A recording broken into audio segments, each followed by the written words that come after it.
How's it going, guys? You look cold out there in space.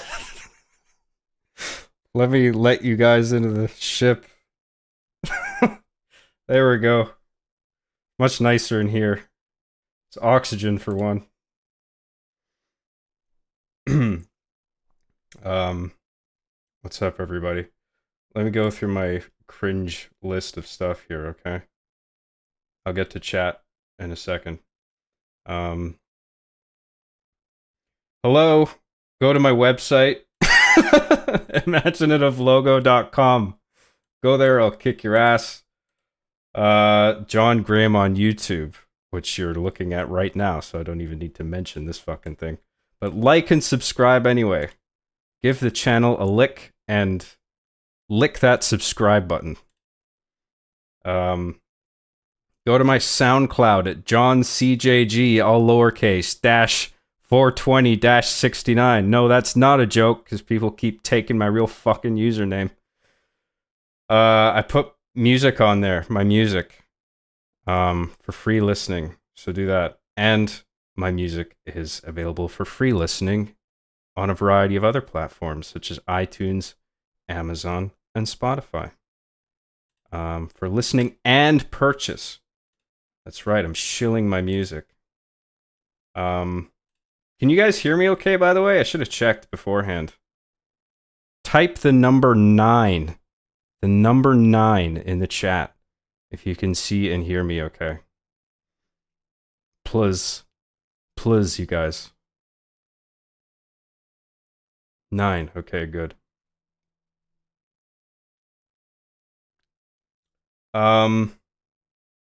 Where was I? Made me lose my place. It's your fault. I blame you. Follow me on X, the X platform. On by the handle JCJ Graham. That's my username on there. You can catch my daily shit posting. Don't want to miss that. John CJG, all lowercase, on Instagram if you want to see my cringe pictures. And I've also got a studio page on Facebook, facebook.com/JohnCJG, where I post links to all my new stuff. Because, you know, people are on a variety of different platforms. People use more of one thing than they do another. And, you know, some people predominantly use Facebook. So people like to follow my stuff on there and like my posts and shit.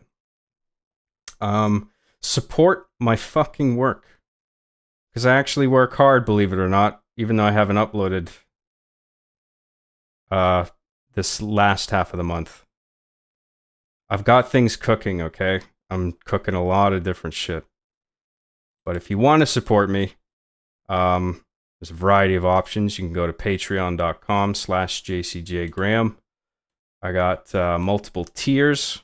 Rewards include screenplay downloads, video commentaries on my old work, edited production tutorials from brainstorming and writing all the way to editing. And then for the big swinging dicks who donate the highest amount, they get an on-screen producer credit. Wow. Or you can support me on YouTube. You can become a member. You can leave a super chat or a super thanks. I don't care about ordinary thanks. I only like super thanks. Okay? And streamlabs.com/JohnCJG video if you want to tip me on there and you don't want YouTube to take a whopping 30% of your fucking money. And that reminds me that I should have brought up that link. I knew I forgot fucking something. Spend an hour tweaking knobs and settings and trying to get every single fucking thing right. And of course, there's one thing I forget. There's a billion things to keep in mind. I fucking hate this shit. Streamlabs. How do you get to the dashboard again? Oh my god. Why didn't I prepare for that? Why didn't I think of this, man? I thought I got everything else except this one fucking thing. I think I can go to the website. Just gotta log in. Just give me a second. Sorry, guys. Fuck's sake. I don't even have... Ah, Jesus. I think the mini feed will tell me if I have something. Yeah. The mini feed will show me if somebody donates through Streamlabs, so that's alright. Anyway, an overview. I'm going to go over some of my production updates, and then we're going to talk about some gaming news and film and television news and other stupid cringe crap, okay? And then we'll do super chats in between. Alright? So, let's get started with production updates, you fucks. But let me just look at chat for a second. Actually, that is the first item, is to just get some chats out of the way before we move on to my own production updates. Our Lord and Savior has returned. I'm not Jesus Christ, okay? I'm Lisan al-Gaib. There's a difference. Because I predicted that Halo Master Chief Collection was going to get the shit hacked out of it. I didn't actually. It was just... anything's vulnerable. Any computer system is vulnerable, okay? Any software platform. This intro vid never gets old. It's so charming. I work hard on my graphics, man. They're not mind-blowing or anything, but I do everything myself. Adam Croucher for £4.99 says, "Hey guys, it's me, sexy boy, Job Graham, and welcome back to the See Me After Class podcast." No! It's the John Graham Show. Get it right. See Me After Class, that show is old and smelly. This is way different, okay? We've entered a new era. See Me After Class days are dead and gone. This is now the era of the John Graham Show. The only show in Canada, by the way. So, might as well subscribe if you're Canadian. There's no other shows out there. What's cracking, John? Just busting ass. John, what are your thoughts on Ellen DeGeneres' queefs? I don't know, I haven't smelled them lately. Are they good? Michael Zarin for $2 says, "John, can you write my entire philosophy of education?" Write your entire philosophy of education? How can I write your philosophy, dude? It's yours. If I write it, it's my philosophy. But anyway, I appreciate the super chat, man. Thank you. And thank you, Adam Croucher. I really appreciate that. It's very nice of both of you. There are leaks that each of Job's toes are getting their own OnlyFans. Oh, is that right? Wish someone told me. I named my son Scott Loveheart because of your show. What, the last name as well?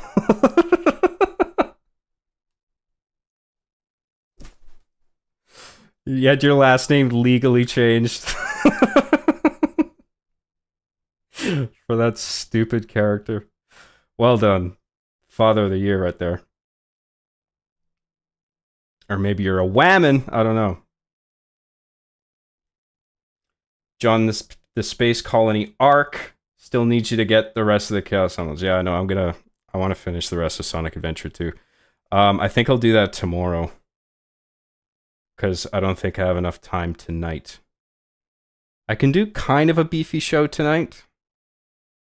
So I gotta go at 8. Pacific time. So like 2.5 hours from now. But I mean, I don't know how much. I'm kind of exhausted, to be honest, but I'll try and go the full stretch. We'll see. John, would you come to Glasgow, Scotland? I was born there, dude. I've been there a few times. John, nobody uses social media anymore. That's all anybody ever fucking uses. It's what's crippling us as a species. Everybody's a socially awkward mess now. Man of Many Accents 90 for $5 says, I'd honestly love to see more streams, but don't force yourself to do anything you can't fit into an already strained schedule. Love you, man. Um, I'm all right, man. Like, nobody needs to worry about me. I am really busy, and it's just streaming. If I stream, it's a whole day, because it's like the morning I just prep and like search for what's going on in gaming and entertainment, and like, I bookmark and save a bunch of like articles, anything that interests me. I read up on stuff a little bit, and then it's all the setup and doing a full tech test and making sure everything is good. And then I stream for like multiple hours. Sometimes I'll stream like for at least 5 hours, like including a gaming stream. And then like that's pretty much the whole day. I mean, there's a few hours where I could get some editing or some writing done, but then after that I'm exhausted. Like I don't want to do that. All I want to do after I stream is just sit down and just zone out, because it is quite draining. Streaming looks easy, but when you're talking for like 5-7 hours straight, like, you're surprised how much energy that saps out of you. But Man of Many Accents 90, thank you very much, man. I'm not strained. I'm just... I'll get into it when we get to my production update section, okay? X stands for Extreme Twitter. It's even crazier than the last one. Well, that is kind of true. But you know what? I'm okay with that. Fuck it. That's the power of X. That's what I do every time I make an X post. I go, X. This X post was just brought to you by Job Graham. You have TikTok? No. Are you on Newgrounds? I was. I don't know if my account is still active. It might have been automatically deleted due to inactivity, but I used to draw Flash animations and program games in ActionScript, so I don't know if my stuff's still on there. How is he even getting electricity in Canada? It's through seal oil or whatever the fuck.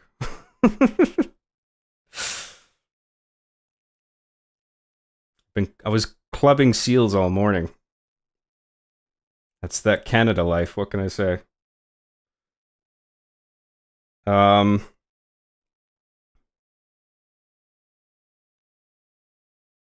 happened to your old channel? What the fuck are you talking about? This is my channel, bro. Breh.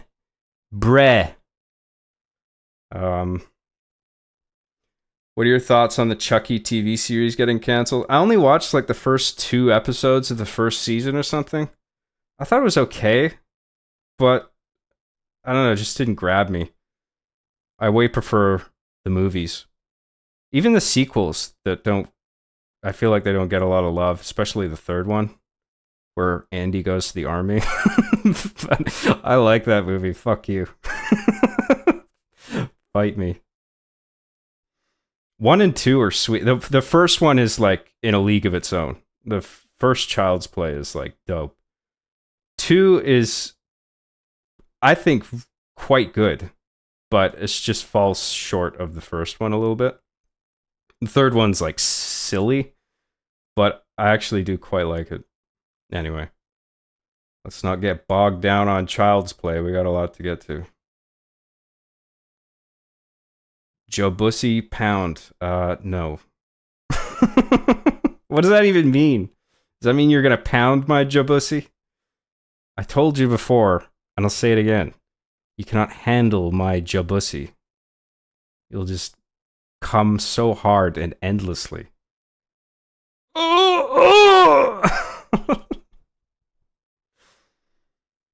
John, what are your thoughts on postmodernism? Is this gonna haunt me until I'm fucking dead of natural causes? Jesus Christ. My thoughts on postmodernism is it's pretty cool.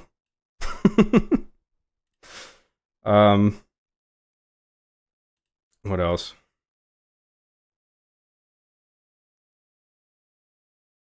Xerxes for $5 says, "Yeah, guys, the See Me After Class show is made by Job's corrupt and degenerate doppelganger John. Know the difference, everybody." Uh, sure, let's go with that. Thank you, Xerxes. Very nice of you. Solar Hypercane for $1.99 says, "What are your thoughts on P. Diddy being arrested?" Oh, dude. I haven't really looked a lot into that recently. I just heard about when the shit initially went down and his mansion was being raided by the feds, and then he was hanging around the airport of whatever city he was in. I don't know, where does he live? Like Florida or I don't know, but I guess he was getting ready to like fucking book it somewhere where the police couldn't get him, but I don't know what his plan was. I don't know enough about it, dude. Sorry. But thank you, Solar Hypercane. Oh yeah, one thing I did remember is I remember like seeing clips of him in the 90s, and he was joking about how fucking crazy his parties were and that he would be arrested one day maybe. And I think everyone just who saw that was just like, he's just fucking around. It's just hyperbole, you know? He just wants to make it seem like he has awesome parties. But then I guess his parties really were fucking like over the line. I don't really know what was going on. What's with that baby oil meme? Did they actually find like a big pile of baby oil like in Donkey Kong Country with the bananas?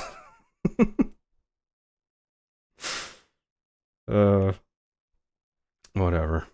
Solar Hypercane, thank you very much. Adam Croucher for £1.99 says, "John, is that door wooden behind you? It looks it." Yeah. So? Is that okay?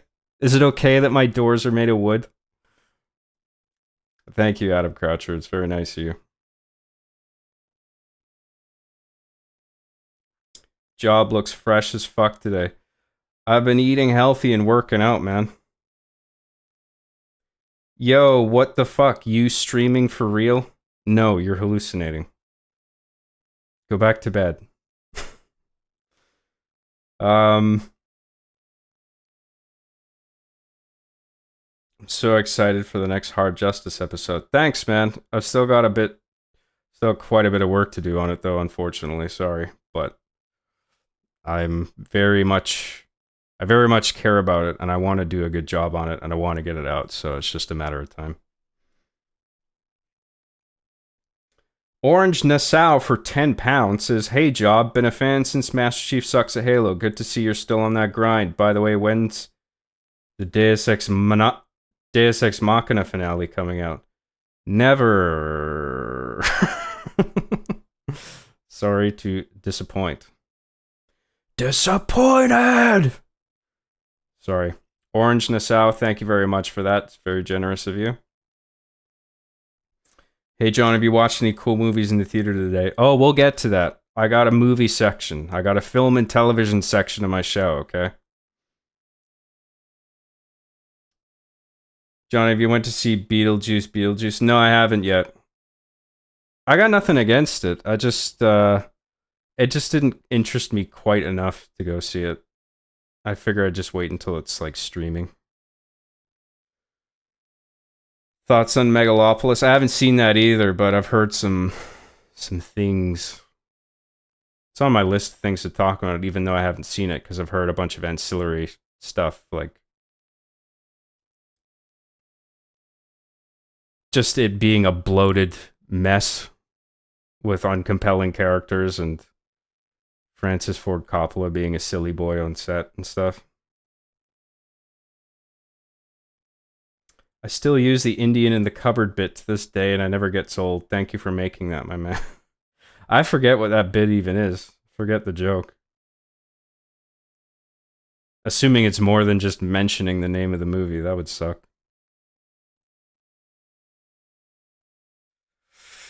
Jokes aside, John, postmodernism is annoying. I hate it when people say things like your truth and my truth.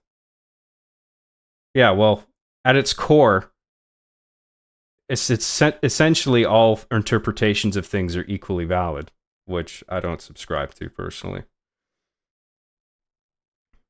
Adam Croucher for £1.99 says, "Can we get your best chaos control?" Chaos control! Oh, that was fucking awful cringe. There you go. Thank you, Adam Croucher. I appreciate that.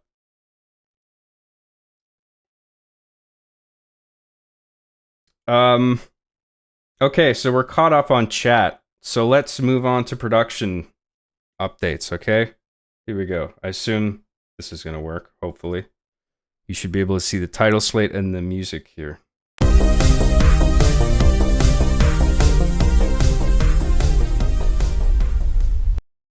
Okay. There. That was my awesome text intro. Or audio video intro. Whatever. Okay. So I'm not going to look at chat for a while, okay? So I'm just... because I just want to focus on what the fuck I'm saying. Without you fucking trolls derailing me every 2 seconds. So the plan was to get an RB out this month. RB and the Chief, my RB and the Chief Play series. The last one I did was Luigi's Mansion 2, the Toys Play Luigi's Mansion 2 HD for the Switch, and I've got another couple of those lined up. I was actually developing and producing 2 at a time this month in the hopes of getting a month ahead in production. So the idea was to like bust ass this month, and then going forward, I'd be a month ahead with uploads. So then I could still work every day, but a little bit less every day. And then I could dedicate like a half of a day here and there throughout the month to actually stream, as well as just free up time for myself, because I barely, like, I can't remember the last time I just sat down and played a game all day. You know what I mean? And I would like to do that again. Because, like, there's so many games I haven't even finished. I haven't even finished Tears of the Kingdom. I'm, like, right at the end. And it's just still... I was really digging that, too. But, like, still haven't even touched it. I've just been... It's just too much to do.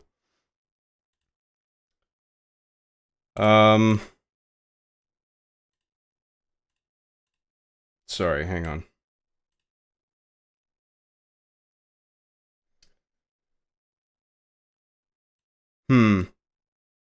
So yeah, look. The plan was to, like, I knew it was going to come down to the wire, but like the plan was to crunch and get RB and the Chief play. Okay, so then the next 2 games that RB and the Chief play are Pools, a game called Pools for PC. It's on Steam. And Nintendo World Championships NES edition. And I was developing and producing those simultaneously. Both of them have all the scripting done. They have all the dialogue recorded. They have all the dialogue clipped, trimmed, and arranged, and subtitled. But only the Pools one is completely shot. And I'm like in the middle of doing an assembly cut for the whole thing. And then once you do an assembly cut, you do a rough cut, and then you do a fine cut. So I've still got a bit of editing work to do on Pools. And the idea was to like crunch these last few days of September. But yesterday I just woke up like just fucking exhausted, even though I got enough sleep. I woke up and I could barely walk. I guess I wasn't, it's not that I was feeling sick or anything. And I wasn't in pain, but I just had no energy. And I definitely couldn't even like concentrate on anything. So I was just like, I gotta take a day. Because I haven't taken a day off, really. I've been working in some capacity every day across a lot of different projects. And so I just wanted to take a day for myself. And I decided, you know, I'm tired, man. And so I figured I'll just spend the last few days of September instead streaming. And I'm going to take another week with my RB and the Chief Play Pools video. So, sorry to disappoint, but I'm working hard. Okay, I promise. Oh yeah, I've actually been developing 3 Are Being the Chief things at once. The third thing is an epilogue trailer. So it's a trailer for the whole series to sort of draw some more attention to it now that it's all over, and it's been over for a while. But then the whole trailer also functions as an epilogue for people who have already seen the whole thing. A sort of non-spoilery epilogue. I mean, there's like, if there is spoilers, it's like very mild. You just sort of see glimpses of like action scenes and stuff like that. But there is original footage to be recorded for it as well, to make it interesting to watch for people who have already seen the show. Anyway, and then Hard Justice episode 2, the script for that, I'm still picking away at it. It's slow, and I just realized like I wrote a few scenes that don't work in the grand scheme of like the whole season outline that I have. So I'm like, fuck, I can't do that. Like, I gotta change that, and I haven't done that yet. So that's something I gotta work on, and I got about like a chapter and a half to polish. Like the rough draft of the whole episode is done, but like it needs combing through to like make sure everything's right. So if I get something wrong and I put the episode out there and I fuck myself, and then I can't do things going forward that I planned in my grand outline, I would be really upset. So I don't want that to happen. I recorded a new commentary this month on Are Being the Chief Season 8 Episode 2. That's for my backers. That's for my Gosu and up backers. So $5 and up. And there's been some audio issues with them. I'm sorry about that. I just fixed my microphone today for this stream. I turned my gain up. I adjusted my filters. So the commentaries to follow should be fixed. I was on a few shows this month. I was on the Side Scrollers podcast with Stuttering Craig and Blabbering Collector. I was on Metal's Forge with Metal Commander, Mark the Cyborg, Fringy, and Rags. We were breaking down the first Joker movie because the second one is coming out soon, which I'm actually looking forward to. And I was on the Gronk Squad's gaming stream, which is a crew that also do the Gronkin Gaming podcast, which was formerly the GOD podcast. They changed the name. And I had a great time on there. I really enjoyed talking to those guys. And so yeah, those were the shows that I was on. And I've been pushing myself in other regards as well. I've been exercising every day. I do a full body workout just about every day. Sometimes I take a day just because I'm too busy. You know, I got other shit to do. But if I can fit it in, and I usually dedicate like a half hour to an hour, actually about an hour, I would say, just under an hour, I do a full body workout. And I'm also on a doctor recommended elimination diet to fix some stomach issues and reflux issues that I'm having. So those two things in combination across the month, I've lost, without factoring into the muscle I've gained from lifting, I've lost about 7 pounds. And yeah, I'm losing weight. I'm feeling good. Other than the other day when I was just so fucking tired. I'm not really sure why, what did it. I think I was just generally just pushing myself too hard and I needed a day. But I'm doing well. I hope I didn't all my posts, I think a bunch of my posts, my production updates are just like, oh man, I'm working my ass off. I'm so tired, but like it's not that I'm complaining, you know, it's just I'm just saying what it is, you know. It's like I'm working a lot and I'm fucking tired. But I don't have a lot of recreational time, barely any, to like play and games and watch movies. But I'm healthy and I'm losing weight and I feel good. So There's no problem, you know. I'm just busy. That's it. So anyway, that's my production updates really. So um let's go back to chats. See what everybody thinks about that. Read all the comments about how what I'm talking about is fucking boring and I should move on to something more interesting.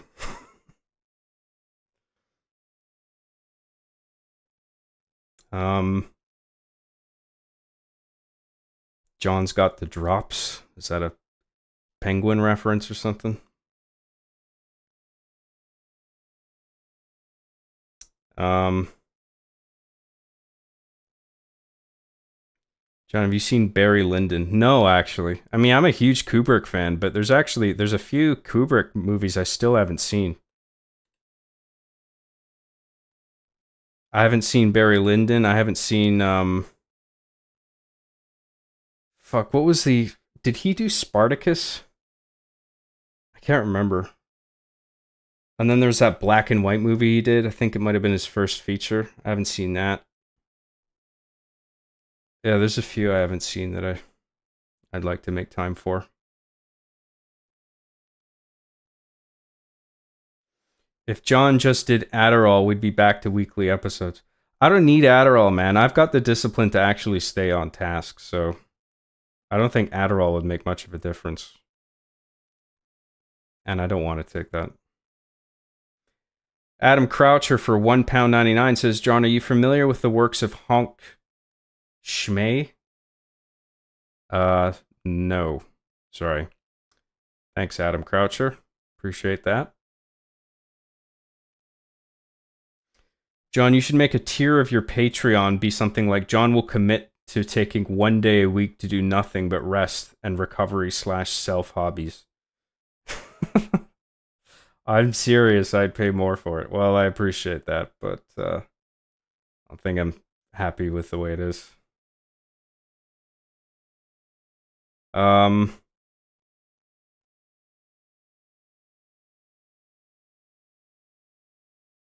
Fix your tapeworm. I don't have a tapeworm, okay?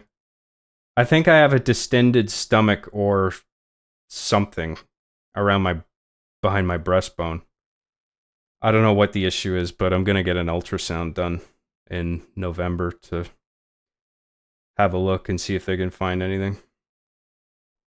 But I'm doing what I can in terms of exercise and diet, and that is making me feel better, so. John's hairy starfish. Yes. Good, great. Job can no longer play video games if he gets the body of a Chad. Alright, because I'll be so busy getting laid every hour of every day. I won't have time for anything else. Any of my hobbies. Video games are lame now. Hamza Muhammad for $4.99 says, Habibi, glad to hear you're training. Growing up, I was a bad kid. Adam is my favorite villain. His last scene's one of my favorites. Too relatable. Yeah, it's a fucked up scene, but I like writing about things that make me feel uncomfortable, you know? So, and that's a fucking dark part of the season. And that whole season's pretty dark, to be honest. Season 7 and season 8, but some real shit in there that I think can help some people, you know? Well, I'm glad you liked it. Thank you. I appreciate that super chat. I hope your health continues to improve. Oh, it's improving. Thank you for that. The Killing 1956. Yeah, that was the one. I haven't seen that yet. It looks good though, from what I've seen.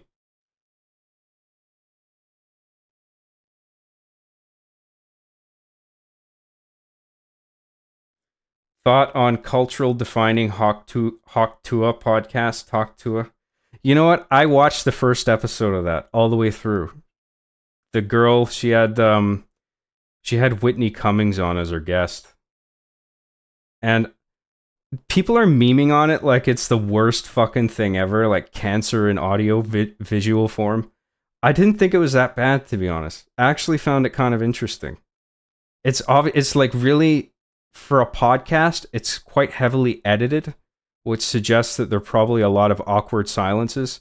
But for her first time doing a podcast, I really thought she did an okay job, and it wasn't that bad. But everyone's memeing on it like it's so uninteresting, and I don't know, I just don't get it. I mean, I understand people being like conflicted and bitter about the idea of like somebody like her just off the cuff saying something stupid on a live stream or whatever it was, a pre-recorded thing.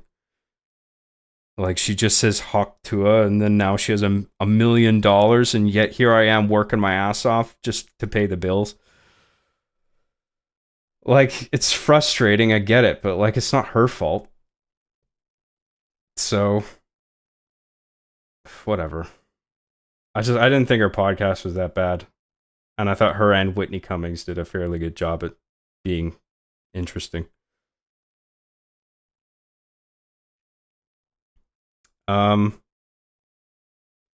Chief Chizzy for $5 says, you played Final Fantasy VII Rebirth yet? Also, to quote Kubrick, my rifle is my life.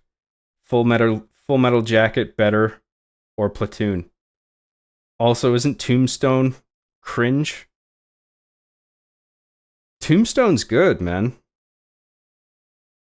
Actually, fuck, what am I thinking of? Tombstone. No, I was thinking of a different movie. That's I was thinking of Bone Tomahawk for some reason when you mentioned Tombstone. Tombstone is it's not, no, that's Unforgiven. What the fuck was Tombstone? Who's in Tombstone? I can't remember if I've seen that one. And I actually haven't seen Platoon yet either, but I got it on Blu-ray. I've been meaning to watch it because I know it's like reputed as like quality. Full Metal Jacket, of course, I've seen. I love that movie. Final Fantasy VII Rebirth? No, I haven't. And I heard some things about them fucking up the story with some time travel bullshit. And I don't like that they're segmenting the game the way they are. It's like the first act of the original Final Fantasy VII is like its whole own game, and then the second act, the third act, or I imagine it's going to be split into 3. But the gameplay actually looks all right.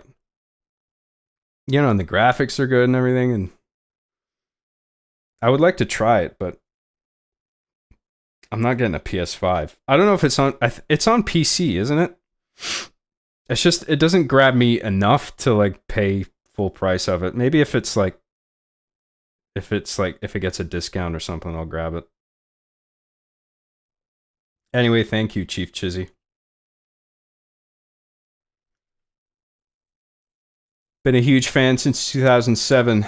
Love you, man.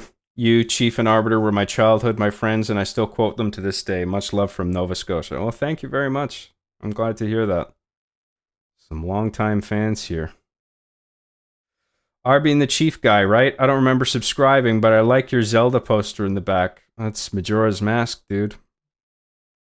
It's one of my faves. Probably my favorite one. And yes, I am indeed the R being the Chief guy. That's my legal name. John Graham is just a nickname. R being the Chief guy is on my birth certificate.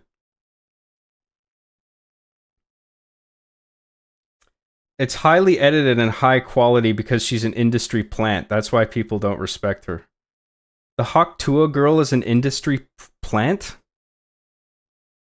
I mean, it seems pretty convincing that she got to where she is organically because she just said something off the cuff that I actually think was funny. It's just that she's gotten so much fame off of it that people are like starting to hate her for it. It's like, well, wasn't that funny? With her arms crossed. And it's like, I thought it was funny. It's the kind of thing, like if somebody said it at a party, you would think it was funny. But because she got so much fame, then all of a sudden it's a bad thing. I don't like that resentment factor of it, you know what I mean?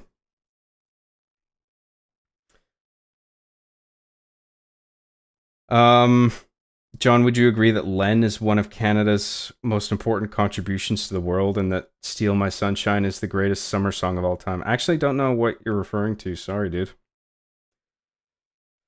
Solar Hypercane for 4.99 says the only reason why I even know about Hawk Tua is because Critical talked about it. A Critical Drinker? Or Moist Critical? I don't know who you're talking about. Probably Moist Critical. He's more of a like a current events kind of guy. Like he'll talk about that shit. Um yeah, I can understand that. Thanks Solar Hypercane. I appreciate that super chat. Thank you. If I could make $1 million over a dumb joke, I'd like the whole world be mad about it. Yeah, I mean, she's probably like, fuck it, I'm loaded now. I don't know. I also kind of feel bad for her, you know, because fame is not all it's cracked up to be. Some people can't handle it, man. Especially when you gain fame that fast. Like, because all of a sudden, like, this is something they talked about on their first episode of that podcast is like, you know, they got people who want to be their friend all of a sudden, and they have to evaluate whether those people want to be their friend because they actually think she's cool or just because she's famous and rich. I don't know if she has a lot of money at this point, but it's just like I think the dynamic with her and a lot of different people is now like radically different, and that's like a major adjustment to make to deal with. I don't know. Um, where were we? Tombstone Rocks. Yeah, I can't remember Tombstone. I can't remember who's in it. The movie with Kurt Russell as Wyatt Earp. Oh, Kurt Russell's in that as well? That maybe that's why I was thinking of Bone Tomahawk, because Kurt Russell's in that as well. Um, yeah, I didn't see that one. I've heard good things about it though. I think so. I should check it out. Kurt Russell and Val Kilmer in Tombstone, among others. Wait, you're thinking of Unforgiven, aren't you? Or are Kurt Russell and Val Kilmer in both?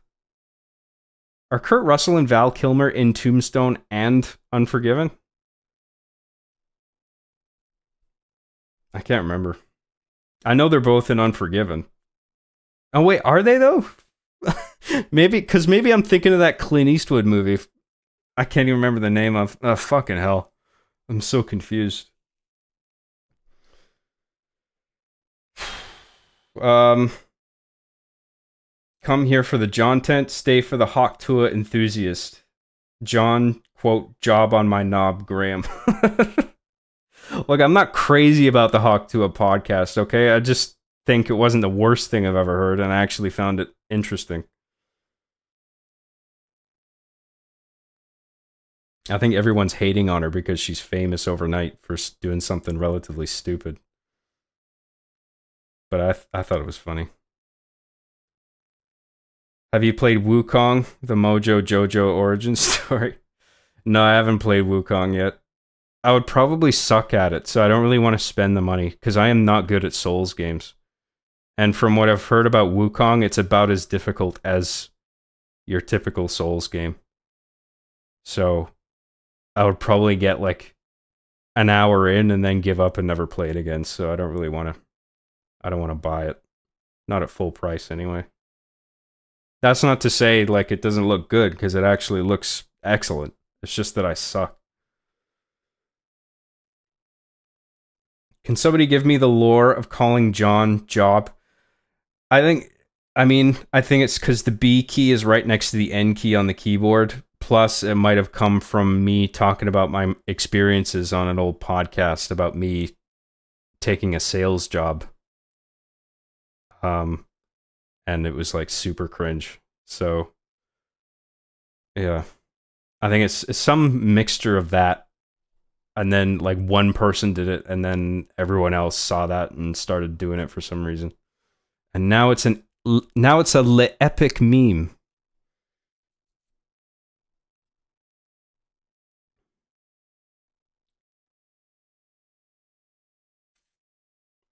Um,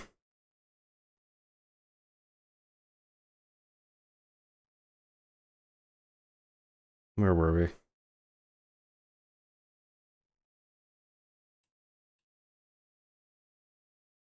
Tombstone is where the quote, "I'm your Huckleberry" comes from. I still don't remember it. I do recall that line. So, okay, it's from that movie. I gotta check that movie out. What the Wyatt Earp movie, basically. Okay.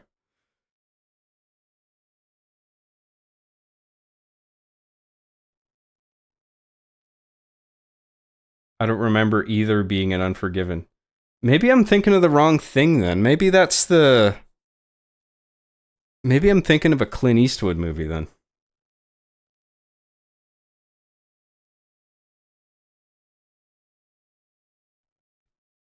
It didn't it have like Kurt Russell, Val Kilmer, that guy Sam, what's his name, who's like the mayor of Family Guy now, or the mayor of the town in Family Guy. I can't remember his name. Whatever.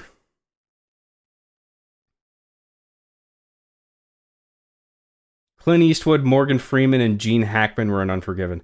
Oh, I remember that now. Yeah, I got all my westerns mixed up. Um, Wukong is one of the leadest games ever made, same as the Elden Rings. Yeah, I mean Elden Ring's great too, but like I fucking suck at it, and now I just feel stuck. I mean, there's a lot of directions I can go in because of its open world nature and just the vastness of it. But I feel like whichever direction I go in, I'm just gonna get stuck on some fucking infuriating boss or even just an enemy type that I'm not prepared for, and I get frustrated like really easily. And that those Souls games in Elden Ring, like those are, if you don't have the temperament for those, they can be incredibly frustrating. Or I guess they frustrate everybody, but I just have no tolerance for that. I'd rather just play something else or do something else. Get good, yeah, yeah. Sam Elliott, yeah. That was the guy I was thinking of. You're accurately describing Tombstone's cast, lol. Maybe I am. Maybe I did see Tombstone then. I don't fucking know, dude. I'm all confused. Tombstone had Kurt Russell, Val Kilmer, and Sam Elliott. You should check it out. Good movie. So yeah, I have seen that one. That was a good movie. Yeah. Adam Croucher for £1.99 says, "Who's cooler, Somnic or Shadow?" Um, I feel like most people would say Shadow, but like, I don't know. Shadow comes off to me as a bit too try hard edge. I mean, it depends on the game as well. I still prefer Sonic the Hedgehog, but I do like Shadow the Hedgehog. Um, it's just that when they gave him a gun in that one game, the self-titled game, that was a problem because that's like a major tonal issue. Like if you have like in Sonic Adventure, for example, if you have like cops show up and they have guns, like that's fine. But if you give one of the hedgehogs a gun, then all of a sudden it's like weird and there's like a huge tonal issue with that, I feel like. But I thought Shadow was fine in Sonic Adventure 2. I just still prefer Sonic. I do like both characters though.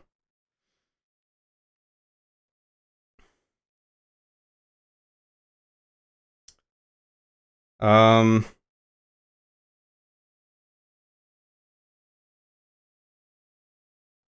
you looking forward to Shadow Generations? I wasn't actually, not really, but I recently saw this animatic. I guess it was. I think somebody told me on X it was a clip of like I guess a 3-part animated short series, and I saw a clip of the first episode of that where Shadow is fighting I can't remember the robot's name, but he was in Sonic Advance 3. He's like the final boss. Um, and Sonic Advance 3 is great, and I really like that robot character. Um, but yeah, there was like it was a fight scene in this like animated clip that I saw, and it was like really well done. It was surprising how cool it was, and I'm like, fuck, I think I gotta watch this series, and maybe I'll even get the game if it's like.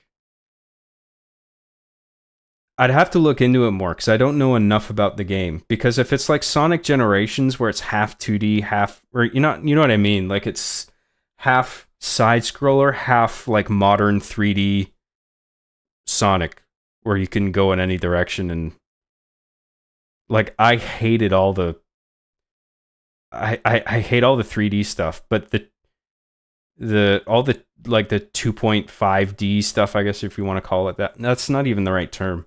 It's all the side scrolling stuff I really liked with like classic Sonic. That was great. But then the other half of the game I didn't like. I didn't hate it. I just didn't like it, and I was just waiting. It was like a chore to get it over with so I could get back to the side scrolling stuff. So if Sonic and Shadow Generations is like that again, I'm not really stoked. But if it's all side scrolling stuff, then maybe I'll play that one. I gotta look into it more. I haven't checked it out. I think because Sonic Frontiers really underwhelmed me, and then Sonic Superstars was underwhelming as well. Because it's just like, oh, they're just trying to do like new Super Mario Brothers or Super Mario Brothers Wonder, but like it's Sonic characters. And I don't know how you get the speed of the characters in Sonic to work with four players sharing the same screen, you know, because you're all moving so fast. Like, I just don't really get how it works. But whatever. Maybe I'm not giving it a fair shot. Sonic Frontiers was like underwhelming though, because it's like there's an aesthetic mismatch in that game, and the gameplay just wasn't that interesting. I mean, Sonic running around a massive open world, that's a great idea. It's just the execution of it I don't like. But anyway, we're not even at our gaming section of this podcast yet. I'm just still doing. Even if I didn't feel weird about it, I don't think I want to. I'd rather just sit and watch a scary movie.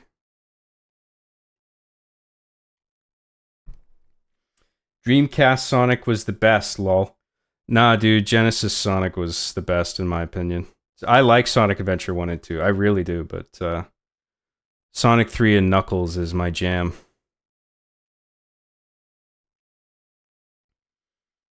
You're telling me you didn't like Sonic and Mario at the Olympic Games? I didn't play that one.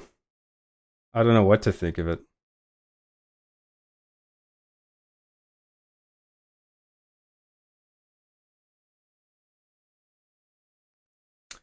Michael J for $5 says, John, did you hear about a collaboration with DC and Sega where Sonic characters will be DC characters? A collaboration with DC and Sega where Sonic characters will be DC characters. I don't even know what that means. I haven't heard anything about that. I don't even know if that doesn't even make sense to me, dude. Unless there's a word missing out of that sentence. Like they fight each other? Sega and DC, Sega versus DC, is it that sort of thing? That seems weird. John, can you play Sonic 3 on stream now? No, not now, but I would like to stream Sonic 3 and Knuckles maybe after Sonic Adventure 2. Cuz it is one of my favorite games ever, and I wouldn't mind playing through that again for sure. Okay. So let's move on to news and technology. Here we go.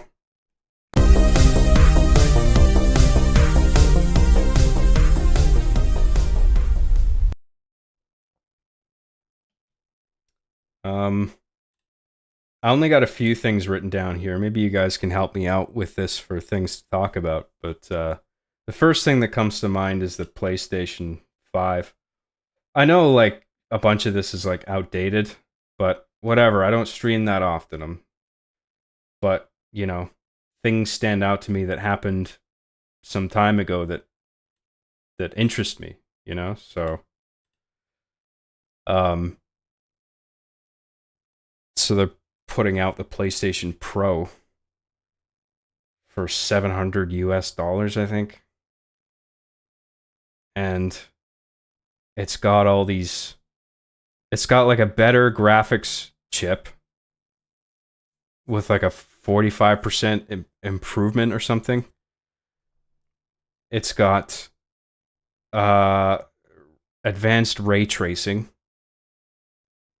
which I don't give a shit about. and it's got this like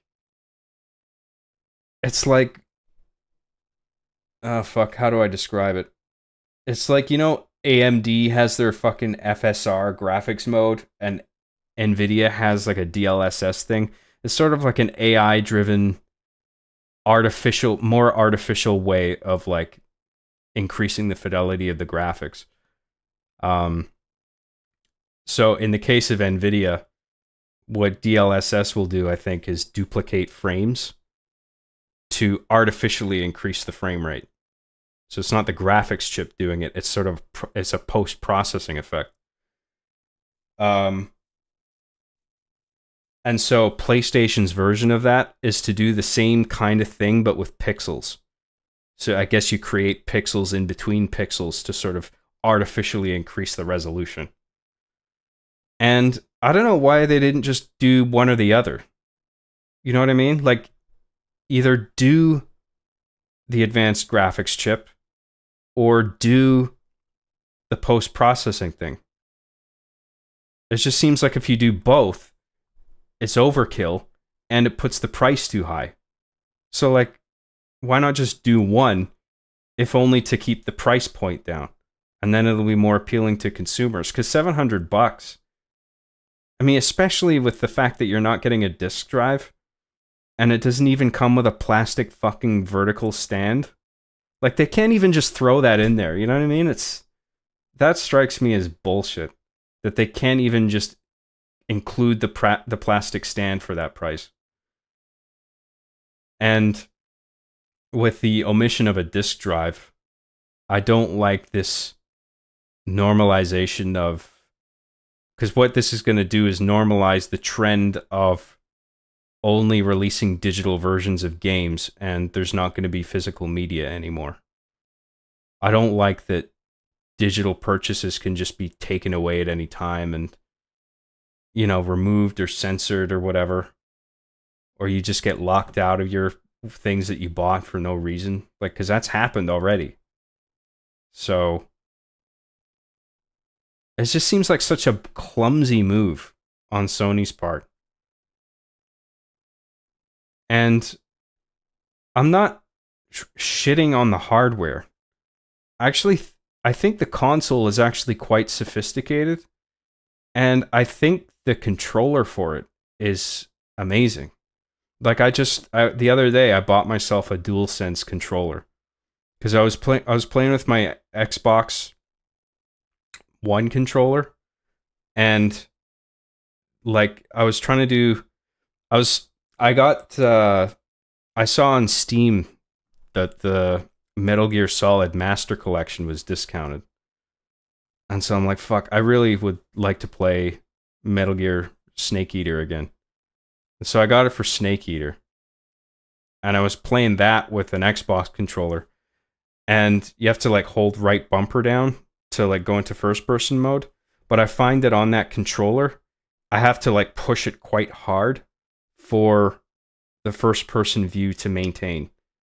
Like otherwise, like if I just lightly tap it, Like I don't feel like I'm tapping it too lightly, but it is too light nonetheless, and it'll like flip in and out of first person mode. Like I'm not pressing it hard enough, and it's like really annoying. So I got to press it down extra hard, and that was pissing me off. So I'm like, fuck it, I should just get like a DualSense controller, and that'll be way better. And because it's like compatible with Steam, and Steam will like if you have a game on Steam that supports the DualSense controller natively, it'll take full advantage of all its features if as long as it's connected over a USB cable. So it's like that's cool, and plus it'll work with just about anything else through Steam's virtual gamepad input. So Steam has sort of like a software virtual controller thing that gets mapped onto all the buttons of your DualSense, your Xbox controller, or whatever you want to use, and so you can play anything with it. So you don't have to have a PS5 to take advantage of that controller. So I was just like, fuck it. I've been wanting that controller for a while, and I'll just grab it. And I got it, and the difference is just incredible. Like I fucking love that controller. It's great. And it might actually be my favorite controller. Next to like I think second place goes to the Nintendo Switch Pro controller. But yeah, that DualSense controller is dope. So I mean, the PlayStation hardware is good, but that price point is ridiculous. I hate the idea of taking a disc drive out and selling it secondarily. And you can't even throw the stand in. Like, fuck off. And I haven't even gotten to the main problem. Is that it doesn't have any fucking games. Where's all the games? PlayStation 3 was the console that was memed for having no games. Why the fuck isn't that happening with PlayStation 5? It's like most of the stuff on PS5 is gonna get or has already been ported to PC anyway. It's only got a handful of exclusives. And not all of those I don't think are worth playing. I mean, from my perspective anyway. Some people might disagree, but there's only a few games that I would play on it. So there's no way I'm paying $700 for a system that's got barely anything going for it in terms of software. The one thing I saw recently that was awesome was Astrobot. I thought that looked actually really cool. That should have been a launch title. I don't know why it was. I guess they needed more time to like make the fucking game. But Astrobot feels like it actually feels something like Mario Odyssey or something like that, but for PlayStation 5. It doesn't have quite the charm of like Mario, I don't think, but I think it's pretty close to achieving that. And I don't mind that it's like inspired by PlayStation 5 hardware. They're flying around in a big PS5 ship and whatever.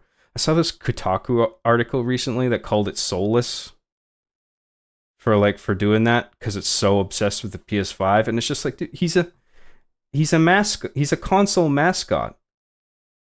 His design is inspired by the hardware. Like, what the fuck do you want? And plus, it's like, it looks like it plays really well. So who cares?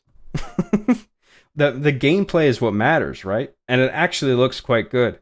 And I like that the game takes advantage of the PlayStation 5's processing power to just have stupid, colorful, fun shit in it. Like, you know, just piles of like jelly beans or gems or whatever that you can run in, and they're all like, they all interact with each other because they're all dynamic objects. Like, that's a lot of calculation to do something like that. And obviously the PlayStation 5 is powerful enough to do that. And they use all that processing power for colorful, decorative, silly shit like that I think is really cool and charming. So, I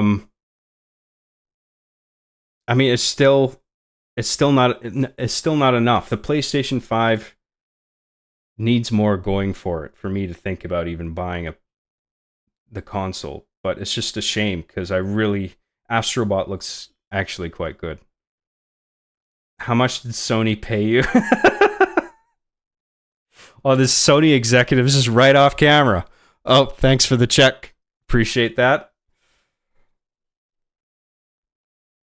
Anyway, enough Sony shilling. So that was my bid on PlayStation 5. I think the price is stupid, and the hardware's fine. The controller's really good. It's just that price point and no games is fucking ridiculous. Um, and also there's the issue of all these fucking scalpers that just use software tools and bots to just buy everything, every single online checkout thing. They just scrape everything that's in inventory and then sell it all off at a inflated price, right? Um, Ubisoft is fuck, I don't even know enough to talk about this. I just know they're in the shit right now. Their stocks, their stocks are just have taken a fucking nosedive because they're just shitting the bed constantly. Um, but I don't know quite enough about it to talk about it too much. Um, let's look at the chat to see if there's anything. Maybe I can some talking points that maybe I can bounce off of because I really don't have a lot here in terms of news and tech. All I really wanted to mention was the PS5, but maybe there's something I'm missing.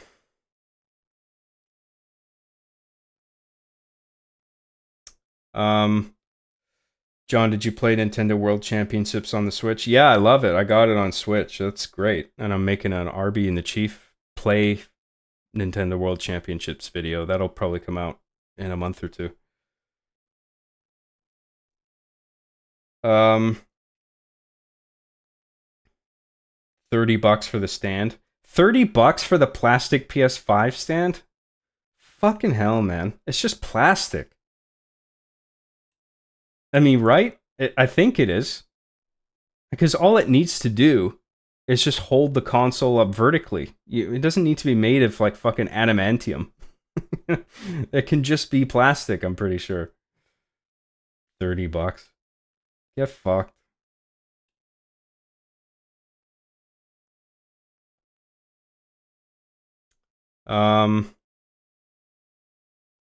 What else? I really dislike the adaptive triggers. It goes against trigger discipline when you have to pull the trigger only halfway.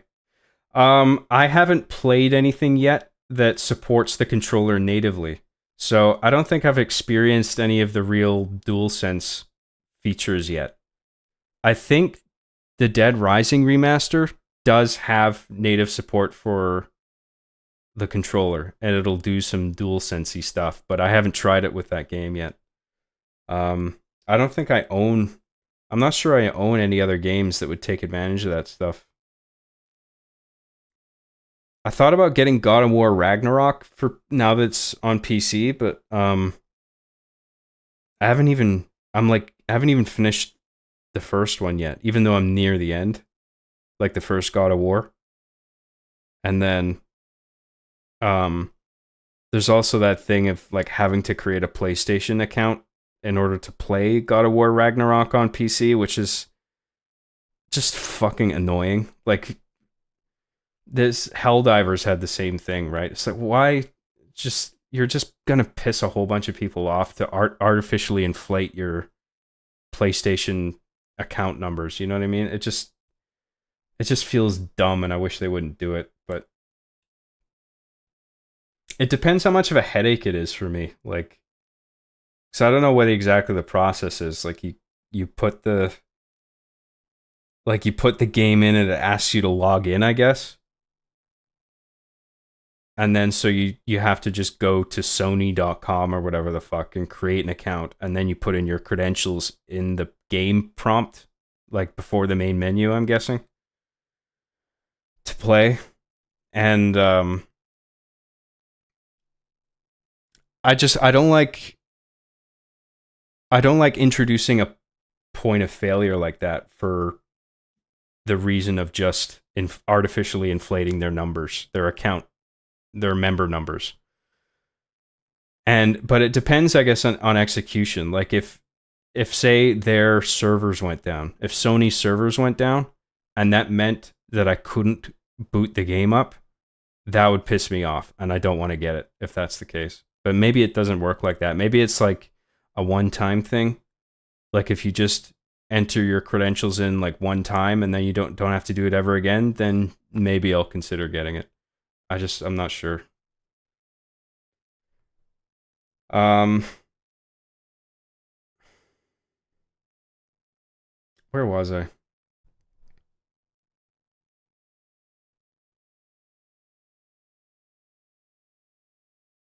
Adam Croucher for £4.99 says you'll own nothing and live in your pod and eat the bugs, John. Oh, and congrats on 10 subs. Also, shout out to the USS Liberty. Thank you for congratulating me on the 10 subscriber milestone. What an accomplishment. I want to be all cozy and eat bugs all day and just play some video game on my VR headset forever. And just get like fluids and food piped into my stomach. Like the fucking Matrix where you're just in it's just going to be rows and rows of pods. The Matrix is eventually going to happen where we're all just in rows of pods used as batteries, right? PC Master Race just can't stop winning. That's right, Pure Kino. Good to see you, man.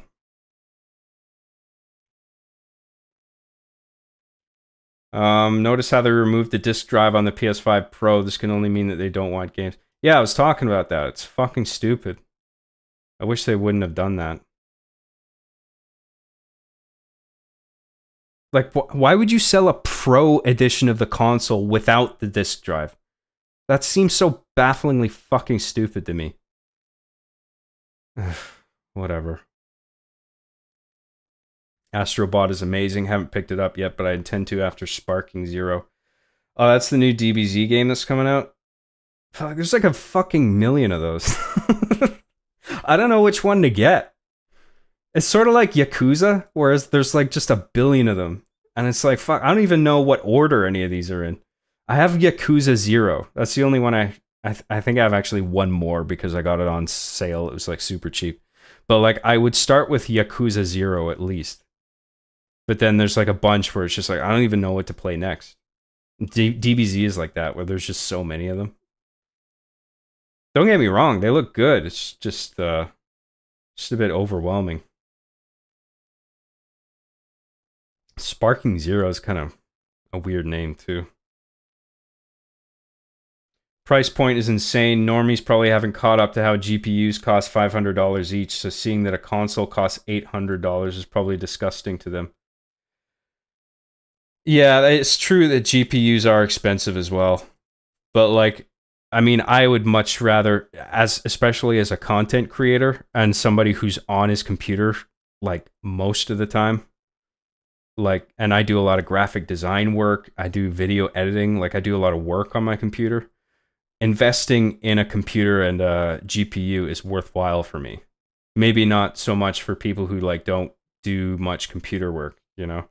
Maybe I can understand them rather preferring to get a console, you know, and not fucking around with computers, especially if you lack the technological know-how to like, because I remember like before I was technologically proficient, I was afraid to like open up a computer and mess around with anything out of fear that I would blow something up or damage something, you know, but you know, in my last years of high school and just my last years of high school, I took these college level courses where I was just opening up computers and building them and taking them apart, and then I wasn't scared anymore. I was like, oh, this is actually not that complicated. It just looks intimidating because of all the circuit boards and the chips and the wires and shit. But once you look up everything, like it's all like graspable if you just spend some time researching. What else we got here?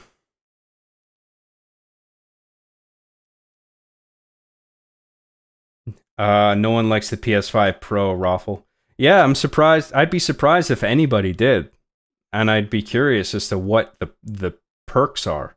I mean, I understand the graphics, and I understand people sort of misrepresenting it as if the improvement is so marginal it's nothing by like sharing screenshots on Twitter saying this is the regular console running this game, and this is the new console running the same game, and it's like a side by side comparison, and it's just like, look, it's the fucking same, and it's like, that's not the resolution. I mean, one, I don't know how you've captured these photos, whether you've captured the true resolution of each image, so there's that. Plus, the notable difference isn't in the resolution as much as it is the frame rate. You know, so you got to compare videos side by side. And there is a notable improvement in frame rate if you've got it cranked up to performance graphics. Like, the frame rate looks quite smooth. So, I mean, there is obviously a hardware benefit to it. Like, the games do run better. But it's just, it costs too much and there's no games. Those are crucial, like, it's like getting shot with 2 bullets. It's just like, ugh. Like, that will stop you in your tracks, you know what I mean? Anyway. How much did Sony pay you? $100 billion. Where the hell is Team Ico? They used to make things that were exciting reasons to own a PlayStation. I don't know. Weren't they the same team that made The Last Guardian? That was the last thing they made, wasn't it? Or did they do, like, Journey as well? I can't remember. I don't know if they're working on anything in the moment.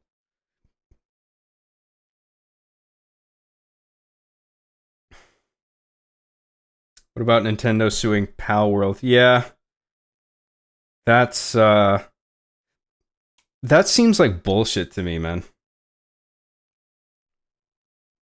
Cause, like, I mean, there are similarities of, like, between Palworld and Pokemon. I mean, you're running around, you know, hunting all these creatures, and I guess you shoot them and kill them or knock them out with bullets, however the fuck that works.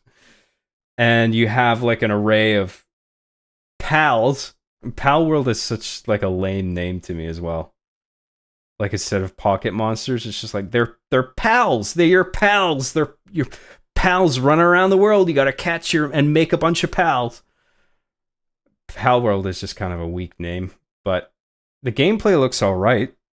And I don't think Nintendo has any ownership over hunting down creatures and having a team of creatures to fight other teams of other creatures. You know what I mean? Like, I don't feel like Nintendo has any legal ground to, like, sue over that. But there are, I guess, I would imagine if Nintendo has anything on Palworld, it'll be, like, with one-to-one character meshes that are sort of reskinned and recolored or whatever. But I heard recently about this patent bullshit where, like, Nintendo, I don't know if this is true.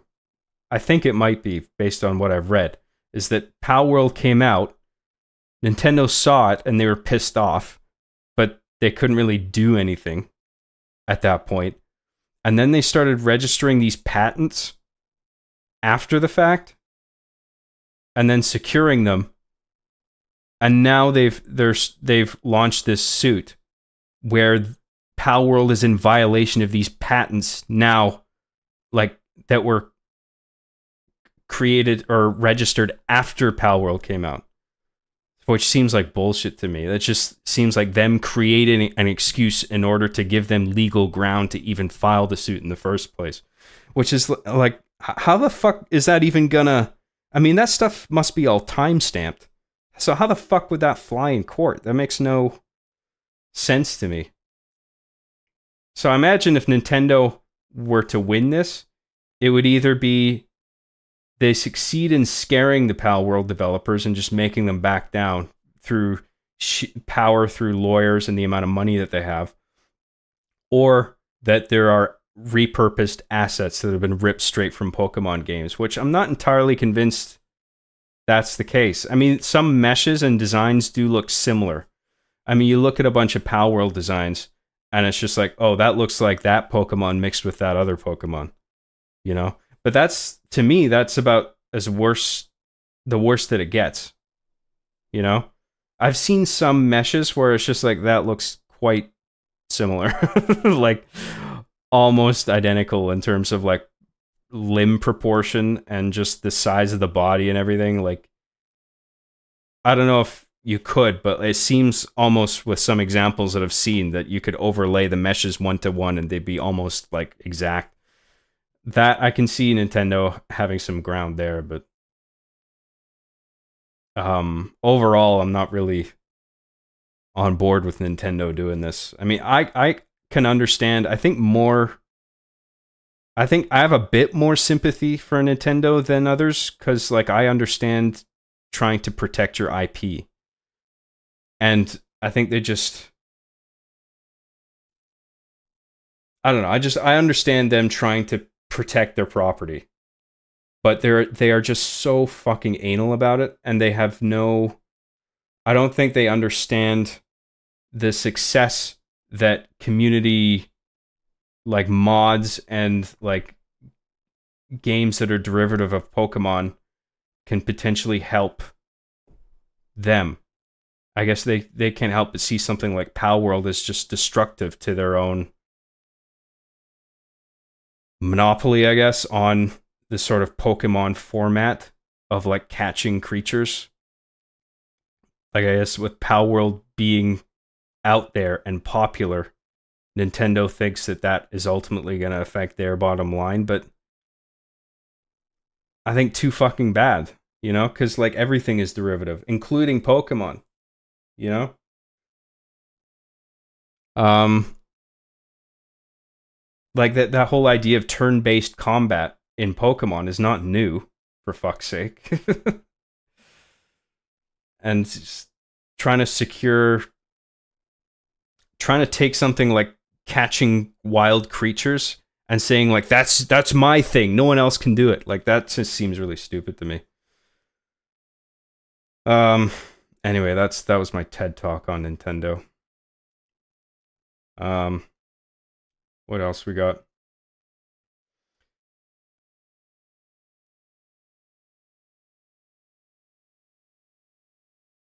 Mr. Bad Guy for 199 says see Transformers 1. It's actually pretty good. No, I haven't actually seen that. The trailer wasn't that appealing to me, to be honest. It looked a little too like it's this weird mix of like looking on the surface like a family friendly movie, but then there's a few jokes in the trailer that were just like, oh, this kind of comes off as a more adult thing. Like it felt like there's a tonal clash or like a sort of demographic clash that didn't quite work for me. But I know some people who really liked it, so I don't know. Maybe it's worth seeing. I imagine it's probably at the very least better than the Michael Bay movies, which I think are dog shit. I think the only one I liked was Bumblebee, which that wasn't even Michael Bay that did that one. That was what's his name? I can't remember his name. He did that. Was that movie Koba and the Two Strings or something like that? Can't remember, but he's a good director and he actually did a good job with Bumblebee, I thought. Anyway, thank you, Mr. Bad Guy. I appreciate that. Hey, Job, what would you say if Halo Combat Evolved got a remake? I don't know. I'm kind of two minds regarding remakes now because there's just so many coming out. And it's just like, okay, guys, enough. Like, let's just squeeze the brakes a little bit with the remakes. Can we please? But if one gets made that's really good, then I'm okay with that. You know, it's just at the same time it feels like too much, too many remakes coming out. So I don't know if it was good and I played it, I'd probably be okay with it. And I don't know what's going on with that. I heard like these rumors that a Halo Combat Evolved remake was going to come out for the PS5, which I mean would Microsoft do that? I mean, I don't know. I imagine that was bullshit.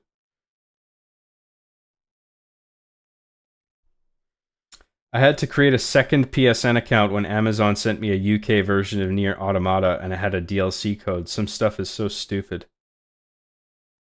So what, you had to create like a PSN UK account just to play the game?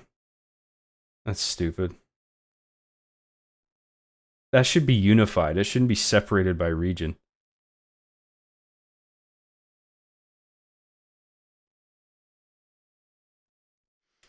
ACAC for $5 says, John, when you were a kid, did you always want to grow up to be a cocky Canuck? Grow up to be a cocky Canuck?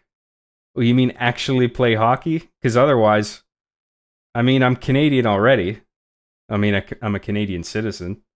So I didn't really have a chance of being anything else. I was always going to be a cocky Canuck, right? But I guess I am. Thank you, ACAC. I appreciate that. Man, a lot of super chats. Thanks for all the generosity. I really appreciate that. That's awesome. You guys are super cool. Cool thing about Sparking Zero, where you can make choices that affects the story. Like, what if Goku and Krillin fought Raditz? Or if Goku turned Super Saiyan against Vegeta in the Saiyan Saga? I might get it. Yeah, I understand you can like start up those fights with whatever characters you want, but is there actual like you can make choices that actually affect the story? So if like picking certain characters and getting them to fight each other actually influences the cutscenes, and you can create like unique branches in the story, that's pretty cool. I didn't know about that. So man, fuck, I gotta watch the rest of DBZ, man. I used to love DBZ. I tuned into that show religiously after school as a kid, but I stopped watching around the Cell games. Just around when the Cell games were starting. That was when I drifted off. And I regret doing that. I wish I should have finished the show off. Because I mean that was quite good. Just all of it up until then.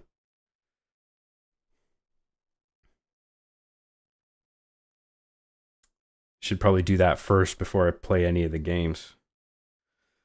Lost Time for $10 says, "Hey John, any opinion on the MCU movies? Are you going to see Venom 3 in the theaters?" Well, Venom 3 isn't really MCU. I mean, I know what you mean, but like that's Sony doing that. In terms of the production studio, Marvel is different. I I'm kind of lukewarm on the Venom movies, to be honest. I mean, I love Venom, the character. I love, like in the comic books and the cartoons and stuff, I love that Tom Hardy is playing Eddie Brock. I think he's a really good fit for that. But I'm just not really compelled by the movies. I thought Let There Be Carnage had too much cringe in it. I mean, it has one of the most cringe funny scenes I've ever fucking seen in a movie. That's where Cletus Cassidy hacks the laptop with his Carnage symbiote. And he says something like, "Let me at them internets." I was like, holy shit, this is awful. Who the fuck wrote this? Maybe I'll go see I'll probably wait until the third one comes out for streaming because I'm not really that compelled. It's a shame because I love that Tom Hardy's Eddie Brock, and it's cool that they're making Venom movies at all. I just wish they were. It's just not really what I wanted from a Venom movie, personally. Thank you, Los Time. I appreciate that. Lord Xanthar the Allen for $4.99 says, John, have ever thought of making a TikT account? Seems like a good way to expand your audience. No, I'm not interested in TikTok, but thank you, Lord Xanthar. I appreciate that. John, try out Like a Dragon. It has a wonderful story, turn-based, but feels like a movie you can kick back and enjoy a snack to. It's wonderful and surprisingly funny and goofy.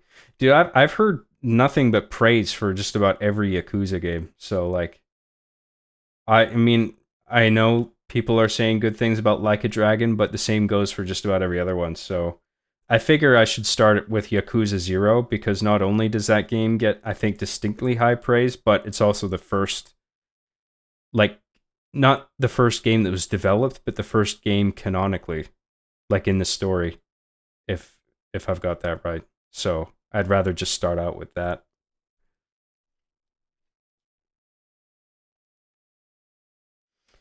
Yeah, when I moved out on my own and saved up a bit of money, I blew 1,500 on my first PC setup because it's what I use like 90% of the time. Yeah, I mean for heavy computer users, investing in a computer is a good investment, right?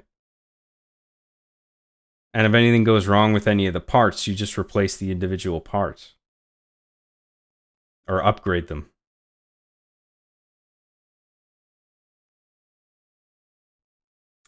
Ray tracing is such a waste of resources at this point in time. I know, I don't give a shit. I mean, I understand having like base level reflections. Like just in terms of hardware taxation, the absolute minimum of just reflecting the static game world, which is like low cost, I think. Um I don't even think that would involve ray tracing. You can do that in a cheaper way. Again, in terms of hardware taxation. But this ray tracing where like it reflects absolutely everything including dynamic objects and the player like yourself as the player. I don't need those reflections. I don't give a shit. I don't care if I'm missing from the reflection, you know? Like cuz I'm not staring at the reflections going, "Oh, is everything there? Okay, good." Like I don't give a shit. I'm too focused on what the game wants me to do. So this advanced ray tracing thing is like, who cares? Fuck. The obvious argument that people make is like, but it looks great. And it's like, yeah, I don't disagree. It looks really good. But it's just not worth the spike in hardware use and the price to make it happen. And processing power, more specifically. 100 billion? That's almost enough to fund the Arby and the Chief video game exclusively on PS5 Pro. Only the PS5 Pro, not even the regular PS5. That's funny. Where's Hard Justice episode 2? I'm working on it. Sorry it takes so long. Solar Hypercane for $1.99 says, ever wondered what prehistoric Australia is like? Nope. Australia is not a real place, so I don't care.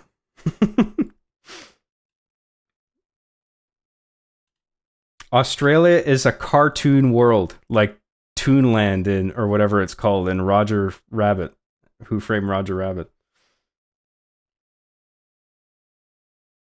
It's like fucking kangaroos and giant spiders and bigger, angrier versions of every animal. No thanks.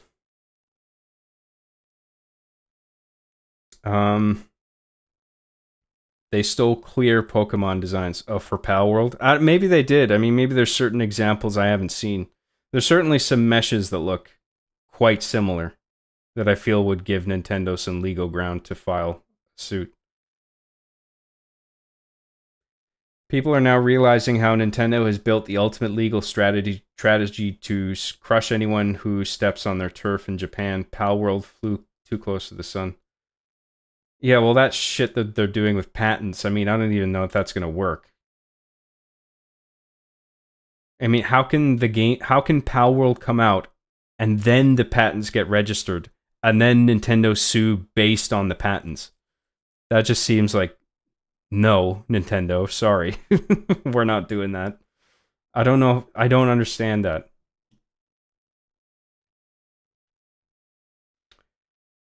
Halo 2 stream in November for 20th anniversary. I don't know. Like I would sooner play Halo Combat Evolved. So like I would stream that instead. John, can we expect a Mega Man Goes to Willamette remastered? Actually, I forgot about that. That's actually I started writing a script for that. I don't know if it'll turn into anything concrete, but I am kicking around ideas. So maybe, just maybe, because I do have the Dead Rising remaster, so I could record all those cutscenes and do a thing with that. We'll see. It just depends on if I can come up with a funny enough script. Because I'm locked into exactly what happens in the cutscenes to do a project like that. That was how the original went. Like you have to sort of analyze the cutscenes, like mute the sound and just analyze what's going on shot for shot visually, and then repurpose what everybody's doing in terms of dialogue. You know what I mean? Like you write dialogue that suggests they're doing something different in the cutscene than they're actually doing, something that's like comedically flipped, like something that like is funny in contrast with what players know they're actually doing in the game in the real cutscenes with the actual voiceover. So like it just comes down to whether I can be clever enough to come up with something that's funny enough to justify making it. So I'm working on a little script for that. We'll see. To be honest, I don't look at Digimon and think that they look like Pokemon. Some of the Pal World pals look damn near identical to Pokemon. Yeah, I mean, Digimon was a thing. Not just Digimon either. There was Monster Rancher as well. So, like, I don't know why. I think Pal. I guess Nintendo, for whatever reason, didn't see Digimon or Monster Rancher as a threat to them, but I think Nintendo is looking at Pal World and thinking, like, this will actually hurt our gross revenue in regard to Pokemon products if we let this go on. But I just think they don't really have any real ground to stand on, and they're just trying to fabricate some ground with the patent bullshit.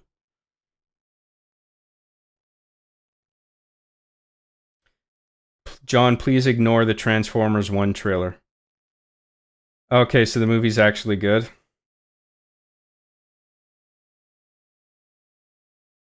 Maybe I'll check it out. I don't know. I like Transformers, but I was never like a huge fan. So I suppose if I can watch the Michael Bay dog shit movies, I can spare some time for that. We'll see. John, have you heard of Insignia? Some mad lads revived the original Xbox Live. The dudes in the Halo Classy Chub Discord host game nights every week. I did hear about that, yeah. So basically, a team of people have gotten together and created software that spoofs the Xbox Live service infrastructure. But I think you might need an original Xbox to make it work, or a 360 at least running like a Halo 2 emulation. That might work. I can't remember if that's how it works on 360. Like if games on 360 that are backwards compatible, I can't remember if those games are running natively or if they're all backwards compatible or if they're all emulations. And if emulation would work with something like that. But either way, that's it's really cool that they're doing that. But I think I checked the player stats on it, and everyone's playing Halo 2.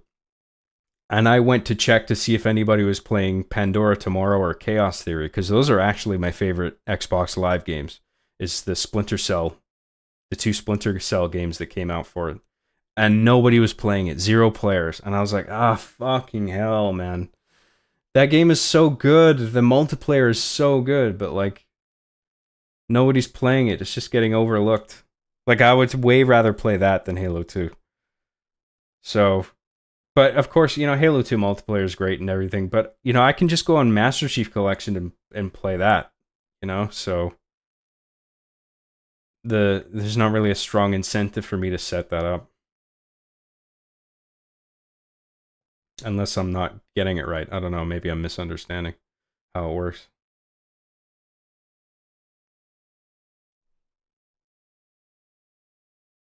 Travis Knight. Yeah, that was the guy who directed Bumblebee. Yeah, he's good. He did a good job with that. Kubo, yeah, Kubo and the Two Strings or something like that. That was a movie he made. Yeah, man. Yeah, I mean, there's tons of things to bash Nintendo for, but unfortunately, I think this lawsuit is justified. How though? I don't understand exactly how. Like I would first assume that it's the meshes are too identical. That they took meshes straight out of Pokemon and just slightly adjusted them. I can see maybe some ground there. Otherwise, I don't really see it because like there's obviously similarities. Like with the storage box system, that's like really similar to Pokemon. I mean, because they're actually called boxes in the Pokemon games as well, where you store your pals. It's like box one, box two, box three. That was exactly how like the Game Boy games worked and shit. Um, so obviously they've taken a lot of inspiration for Pal World, but being inspired and doing things that are similar is not enough legal ground to stand on. I think it would have to be something with the meshes, probably the meshes, because the designs. I've never seen a design that's like 1-to-1 with Pokemon. It's always like a mix of one and the other, which I think is fair game. So I don't know. Michael Zarin for $2 says if they made an FF10 remake for PS5 Pro only, I'll buy. That wouldn't be enough for me, but Final Fantasy X is great. And if they remade that, like if that came out for PC, that would be sweet. I would probably get that because I really do like it. Final Fantasy X. Job, what are your current thoughts on Halo Infinite? I haven't played it in a while. I'm just not really that interested. I mean, I think I think Halo Infinite multiplayer, like the campaign kind of sucks, but I think the multiplayer is pretty good. And the Forge mode is the best version of Forge that I've ever seen, like out of all the Halo games. So, and I've seen some like cool maps made for it.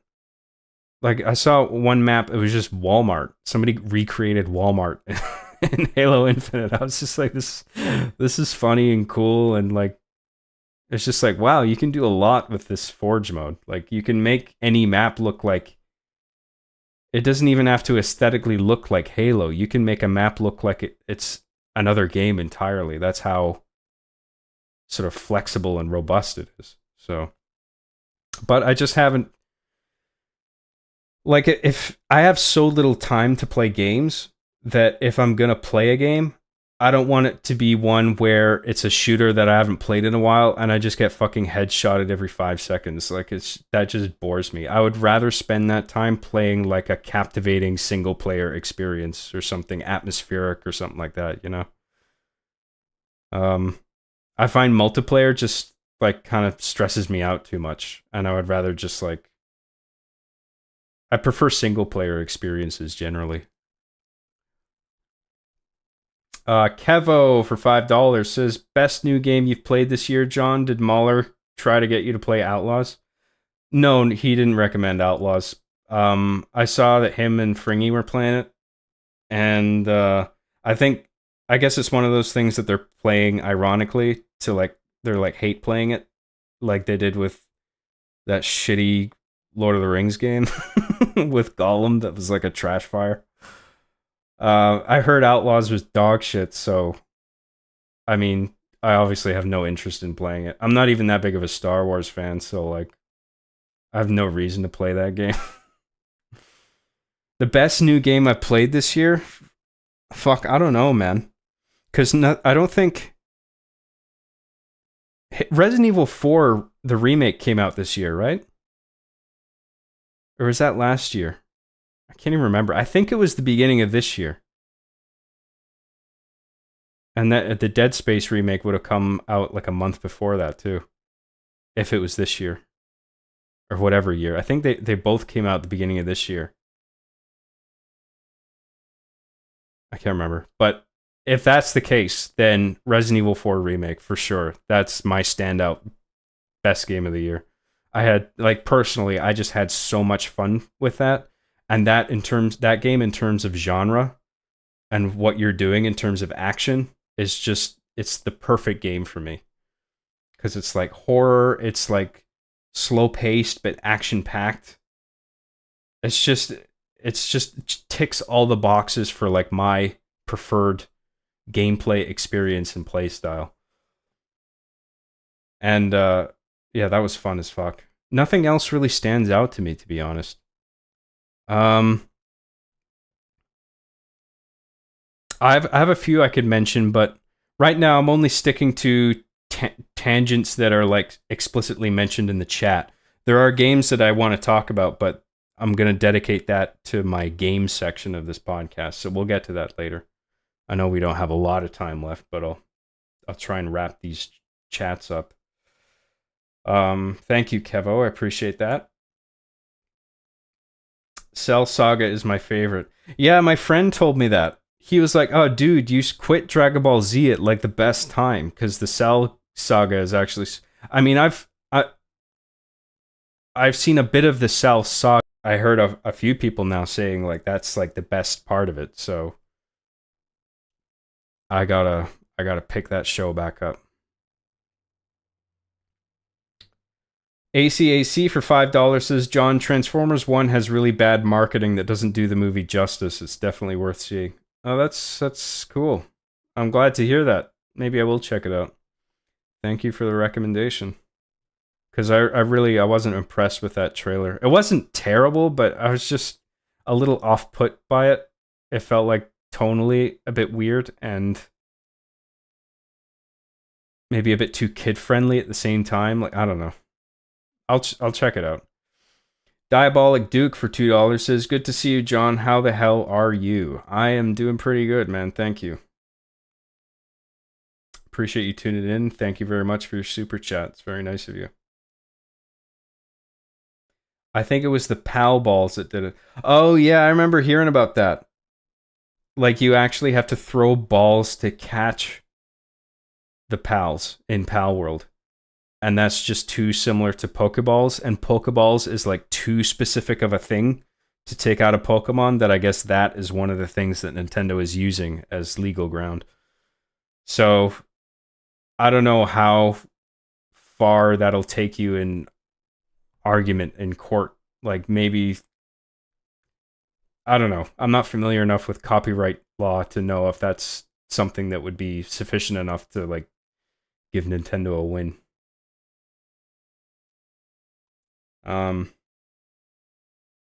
There's a few that are extremely close copies down to the color palettes. Okay. Yeah, I guess if some designs are a little too similar. I mean, it feels like such a gray area that's difficult to... I feel like unless designs or meshes are one-to-one identical, then it's not going to work. But then maybe, I guess, in court, it can come down to like a percentage of how similar something is to another. But then how do you measure that exactly? Like, it just seems like such a foggy legal area to navigate.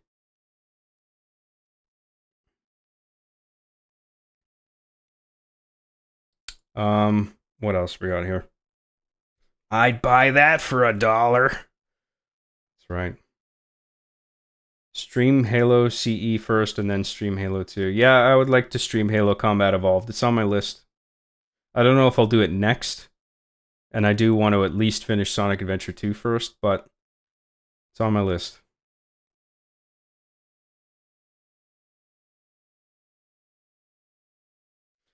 John, Uzumaki airs tonight on Toonami. It's one of the best books ever. The adaptation looks awesome. Yeah, that's like a horror anime thing, right? I heard about that. That looked cool. I remember reading about that. That stuff like that interests me. I love like horror, the horror genre broadly. Games or movies or whatever. Like it just really appeals to me.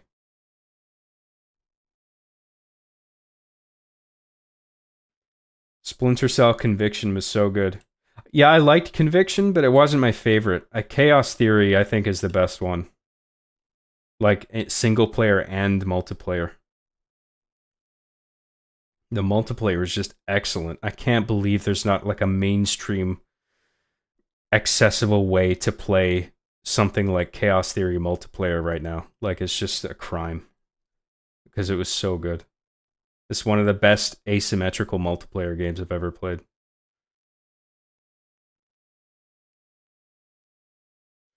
Michael J for $2. Thoughts on the Splinter Cell remake? I don't know anything about that. A remake? I've heard of the anime series, or I don't know if it's anime, but it's an animated series at the very least. Because there's a shitload of, ever since Cyberpunk Season 1 came out, that Netflix show, like every game needs a fucking anime series component now.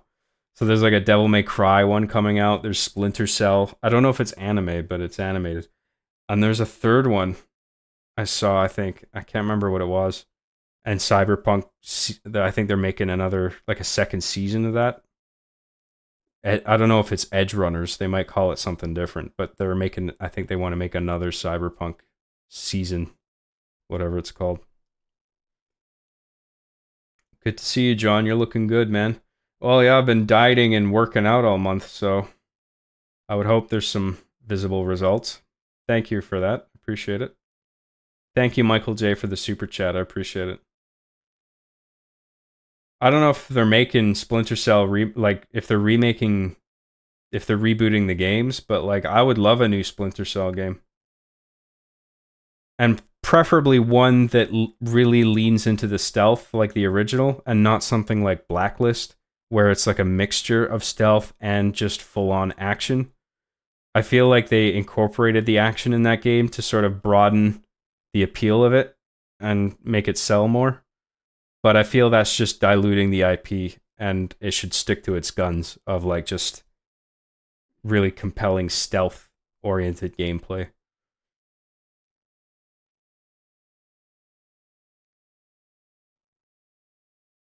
Lord of Ring Gollum was a treasure. How dare you? Yeah, that was the dog shit Gollum game that they made.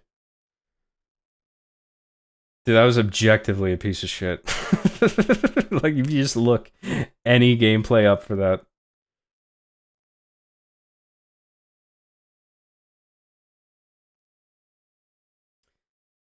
Yeah, Cell Saga was great. I quit watching after that. Well, what's after the Cell Saga? Is that where when Majin Buu shows up, I guess? I don't know if he's like the next guy, but I know he shows up eventually.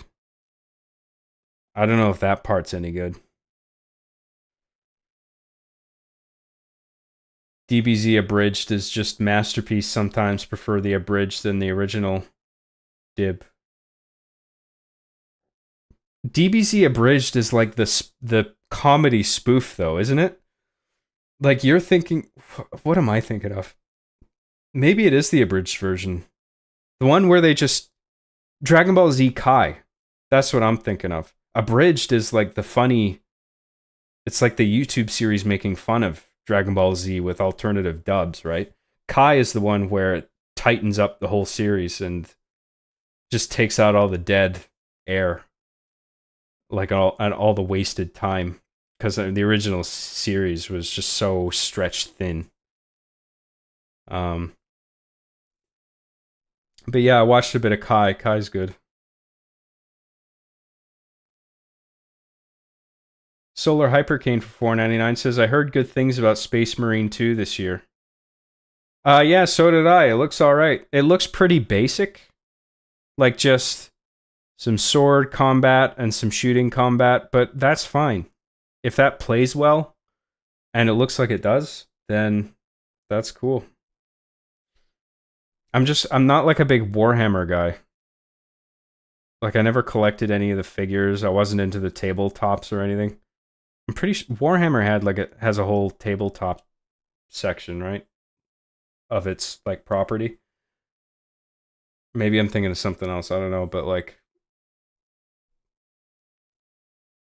yeah, the game looks cool. Kai is just DBZ minus filler. Yeah, that's right. You can start wherever, honestly. I'd recommend Season 1 and Namek Arc are super long, but introduces the characters. I suggest giving the show a shot and see if you're into it. Yeah, like start, if you're new to DBZ, just start it from the beginning. It's all really good. Ubisoft Toronto is working on the Splinter Cell remake. Oh, well, I mean, I don't have any hope for a Ubisoft release these days unless like I see it, unless I see gameplay that's like satisfying. Because I think Ubisoft has just been shitting the bed lately.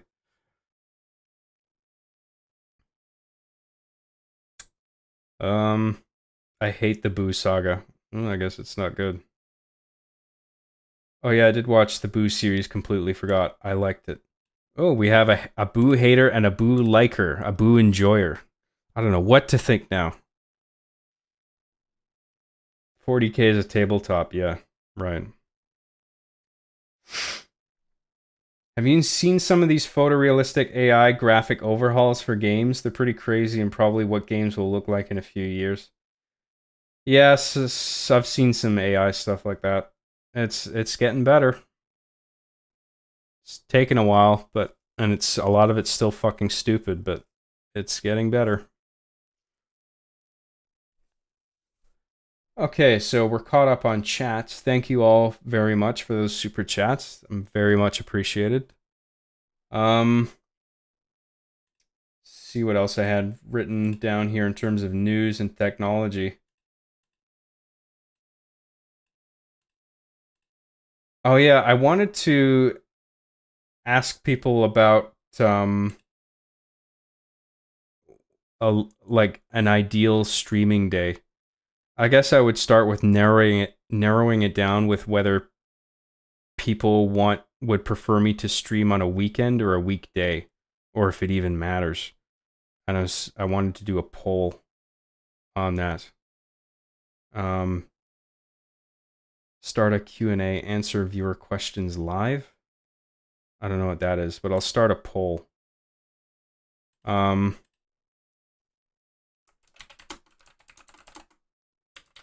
Hold on, I'm just typing out a question for a chat poll here. Just give me a minute.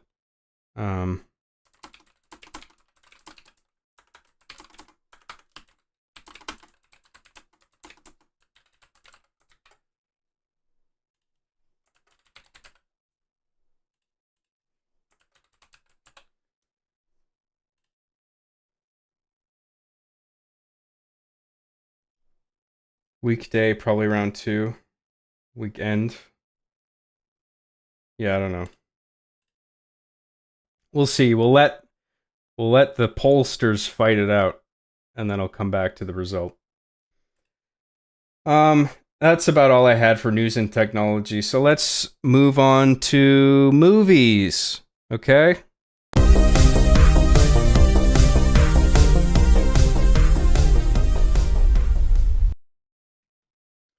Film and television.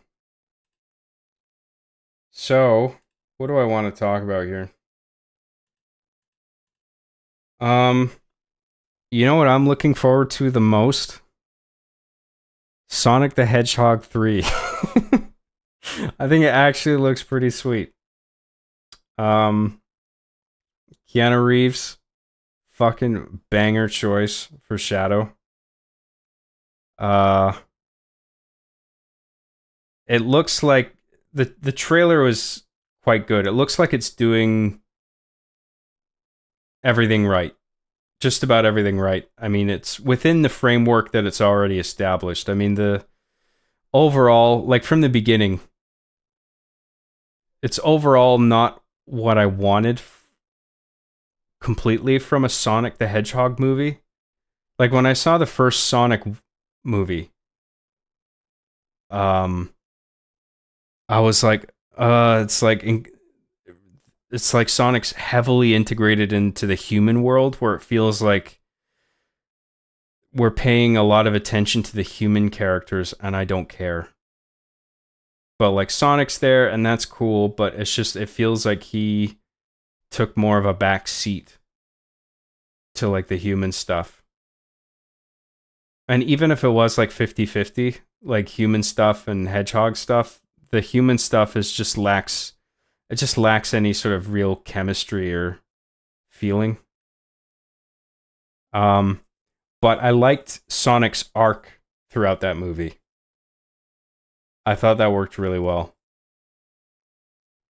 And I like the idea of like him, he sort of like falls out of Green Hill Zone, and then he's just in this human world, and um his arc is like finding a home. Basically, he feels it's like a fish out of water, and then he finds a home in this new world with people that actually care about him. And that was a nice arc to see. um I wasn't blown away by it, but I was like, it surprised me with how it was at least okay. I thought I wouldn't like it at all. I was like, you know what, this is actually pretty cool. Well, not the first movie I wouldn't say was pretty cool. I would say it was okay. And then I saw the second one, and the second one really surprised me because I thought the incorporation of tales was really well done. I like the voice act. The whole voice cast is like really well chosen. Like Ben Schwartz doing Sonic. I think it's a girl doing Tails' voice. I can't remember her name. She's really good as Tails, I think. Maybe it's a guy. I can't remember, honestly. And then Idris Elba as Knuckles. Great. And then in the third one, obviously, Keanu Reeves as Shadow. It's just like, fuck, man. Like, whoever's doing the casting for these, like, they know how to do this. Like, this is it's like, well done, you know? And, I think Sonic 2 had more of a focus on like the Sonic the Hedgehog characters, which I really appreciated. And there was a real functional through line with like them getting the Chaos Emeralds and then having the boss fight at the end, and then Super Sonic appears at the end. Like that, I thought that all worked really well. And they're all the comedic writing is like it's actually quite funny. At the very least, I'll like have a smile on my face watching most scenes. Where like I won't necessarily laugh out loud or even laugh through my nose, but like I'm consistently amused by the writing, and it's fairly well done. And then I saw this trailer for Sonic 3. I'm just like, fuck, this looks cool, man. It looks like they're really leaning into like the Sonic world, like those characters. Like it feels like now finally the human sort of real world aspect is taking the backseat, and now it's about Sonic, Tails, Knuckles, and now Shadow, and then you have like Robotnik and Gerald Robotnik, and it looks like they're doing largely the Sonic Adventure 2 story with the space colony arc and everything. And the execution of Shadow looks impressive. I mean, it's quite baffling to believe that they seem to be knocking this out of the park when at the beginning they had that fucking disaster of an initial character design for Sonic. The whole ugly Sonic thing. It's just like, how the fuck did you go from making a mistake like that to actually doing a really good job with this? Like, I feel like you just have some really smart people who can really adapt to the situation and know what the fans want, and they know how to like pacify them. And it's like you rarely see that kind of competence in Hollywood these days, I feel like. So that director, Jeff Fowler, I think his name is, I feel like he's got a really strong handle on these movies. Um so yeah, I'm Sonic 3 is like my big thing this year for like movies to go see. So I'm excited about that. Um I went to go see Alien Romulus. I wouldn't recommend it. I mean, as long as you don't compare it with the other Alien movies, particularly the first two, I would say that it's an okay but quite flawed sci-fi movie. But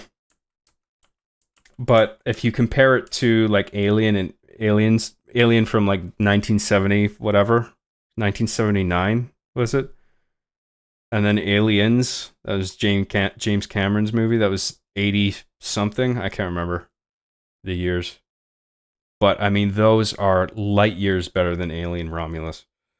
So like the fact that Alien Romulus is being marketed as like a return to form is just like to me a joke. Like this doesn't come close to the original two in terms of quality and the filmmaking sophistication. Like it just Alien Romulus I think is better than Covenant and Prometheus, but it still falls way short of the original two. And on its own, I feel like it's just an okay-ish sci-fi movie. If you can forgive like the dumb shit, like they reincorporate John Hurt. Not John Hurt. Who the fuck am I thinking? Ian Holm. He was the robot in the first Alien. He was also Bilbo Baggins and Loader of the Rings. They reintroduce him here. He's like a broken old android, but he's not like the same android from the first movie. He's like a different android that looks the same.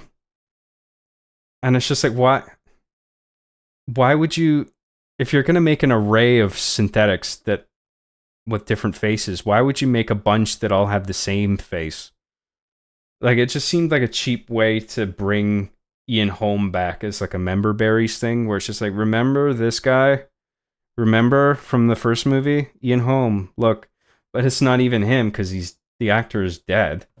And so they recreate him with VFX, and it looks so bad. Like, it looks so bad that when I saw it, I was just like, is it supposed to look bad? And I thought, no, wait. If it was deliberately meant to look bad because it's an android, then you would make it look bad in terms of prosthetics, not VFX. Because the VFX is sort of a non-diegetic layer. So I was thinking about it for a second. I was just like, this is just bad CGI. And it's just like, why? I mean, Ridley Scott's behind this. There's a lot of money behind this. Why would they make this look bad? Why? Surely they could have made it look better than that. It's like the mouth is moving, but the eyes aren't doing anything. And even the mouth alone is just moving kind of awkwardly. And it's just like, I mean, if you want to hear me talk about this more extensively, I did a Metals Forge episode with Metal Commander and Mark the Cyborg and a few other people as well. We were all talking about the movie, and I talk about the movie in detail there. We do a whole breakdown of it. But the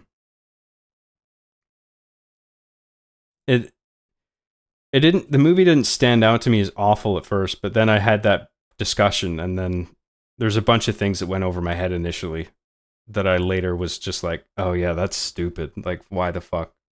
Why the fuck did they do that? Why the fuck didn't they do that? Whatever makes more sense. And they do like stupid member berry shit. Like, it's not even well executed. Like, near the end of Alien Romulus, they have this like blue sort of light thing that gets cast across the ground. It's just meant to look like a cool effect, I guess. But then I remembered, like, in the first Alien, that was there, but it was on the alien ship. So when the crew gets off their ship and gets onto, I don't know if it's a ship or like, I can't remember if it's just like a building and a structure and a planet that they're on. It's probably that, actually. They stumble across the room full of eggs, and that's when John Hurt finds the first facehugger. It has that blue light thing, and that's in the alien structure. But in Romulus, they have the same thing on the human ship. And it's just like, you're not even doing this right. This is the wrong place to have that. If you want to do this member berries thing, you got to put this in an alien environment, not the human ship. What the fuck are you putting it here for?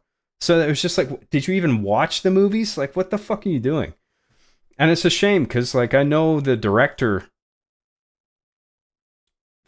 Fede Alvarez, I think. He's the guy who did, like, the Evil Dead remake, and he did Don't Breathe. And I thought he did a good job with both of those, like, really good. The Evil Dead remake surprised me with how good it is. Because that,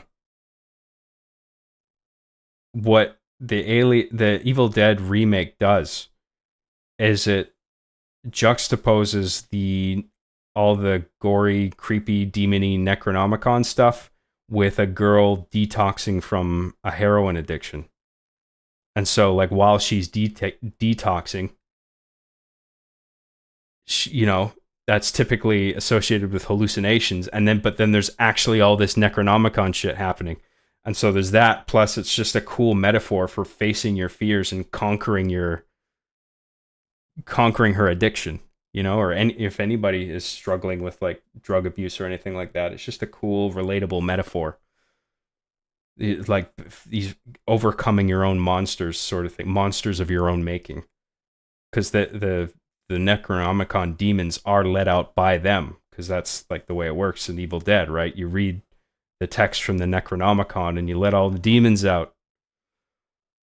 I thought it was very smartly done, and so I had a lot of faith in this director. And I saw the trailer for Alien Romulus, and it's just like, okay, it looks like they're really leaning into the gory, slimy stuff, but I'm okay with that. Like, I don't need this to be Alien or Aliens. Like, this can just be within the Alien universe, kind of its own thing, and just dedicated to being like a creature feature. Like, that's fine. I don't even need it to be sophisticated that much. It's just, if you just give me a competently done, like, creepy, slimy, gory horror movie, that I'm totally cool with that. I don't care if it's within the Alien franchise. But that would have been fine if it did that, but it's just there's so many aspects of it that are just not competently considered. Like, there's an absolute like facepalm cringe moment in Romulus where they make the robot character in it say, "Get away from her, you bitch." Obviously from the end of the second one, and it just does not fit at all, and it's so awkward, and it's just like, oh my god, like, why did this director is smarter than this? Why would he include this? This sucks. And the movie almost lost me after that. But then it did something interesting at the end with like this. I don't want to. Maybe I shouldn't go into spoilers, but it does this cool thing at the end. Well, I mean, the cool factor doesn't last long. Initially, it was interesting. I was just like, "Ooh, that's new and creepy. Like, what is this? What are we doing here?" But then it quickly just devolved into basically a video game boss fight, and it's just like, I don't care anymore. This is dumb. Just very, just shallow, unmemorable, and just baffling moments of it that are just ill considered. And it's just like, why would you do it that way? That's so stupid. And some of the scenes are just not well written, like characters not noticing things in a particular room that are like glaringly obvious. And it's just like, why did none of the characters notice that before? That happens a few times.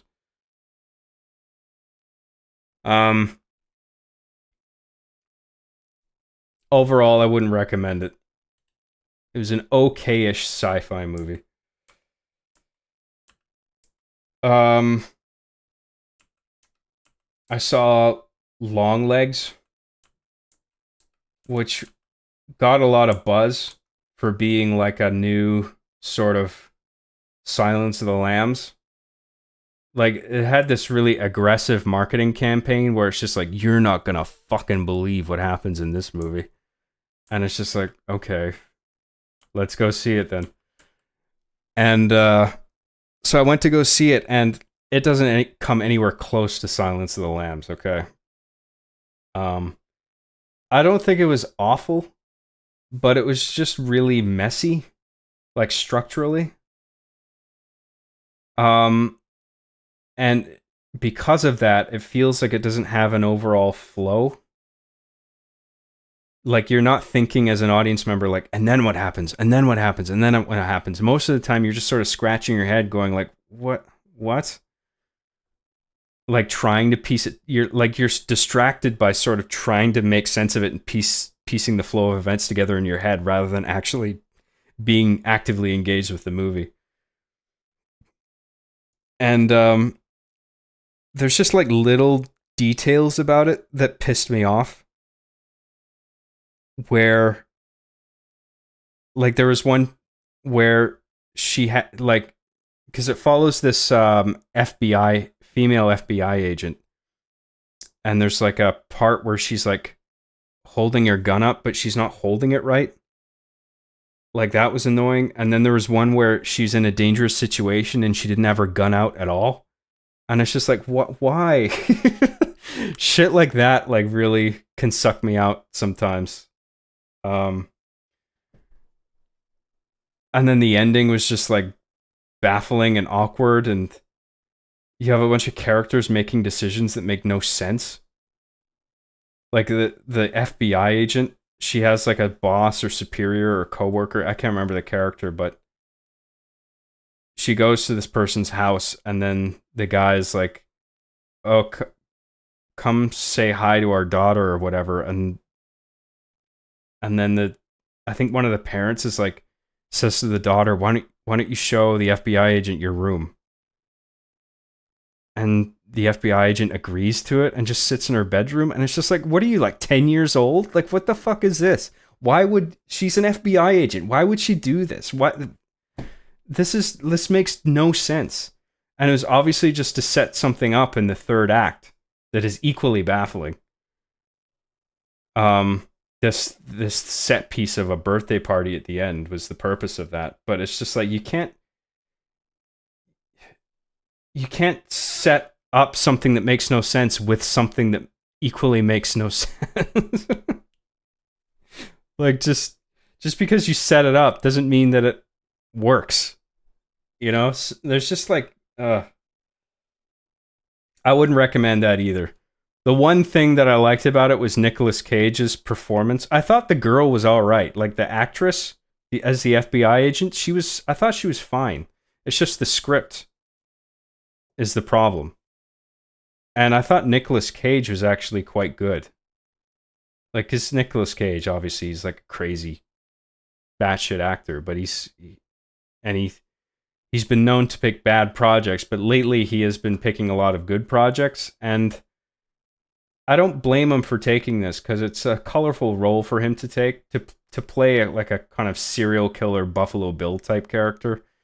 It's interesting that Nicolas Cage would pick something like that. And I would like to see Nicolas Cage play a character like that in a better written movie. But the script is too much of a mess to really engage with it. And I was just sitting in the theater most of the time, just bored, really, and just waiting for it to end. I just wasn't engaging with it. Because it's too all over the place.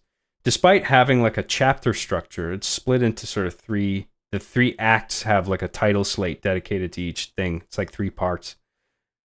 But even that, like, it's still a mess, even though it's structured in that way. So that was a disappointment. I wouldn't recommend Longlegs either.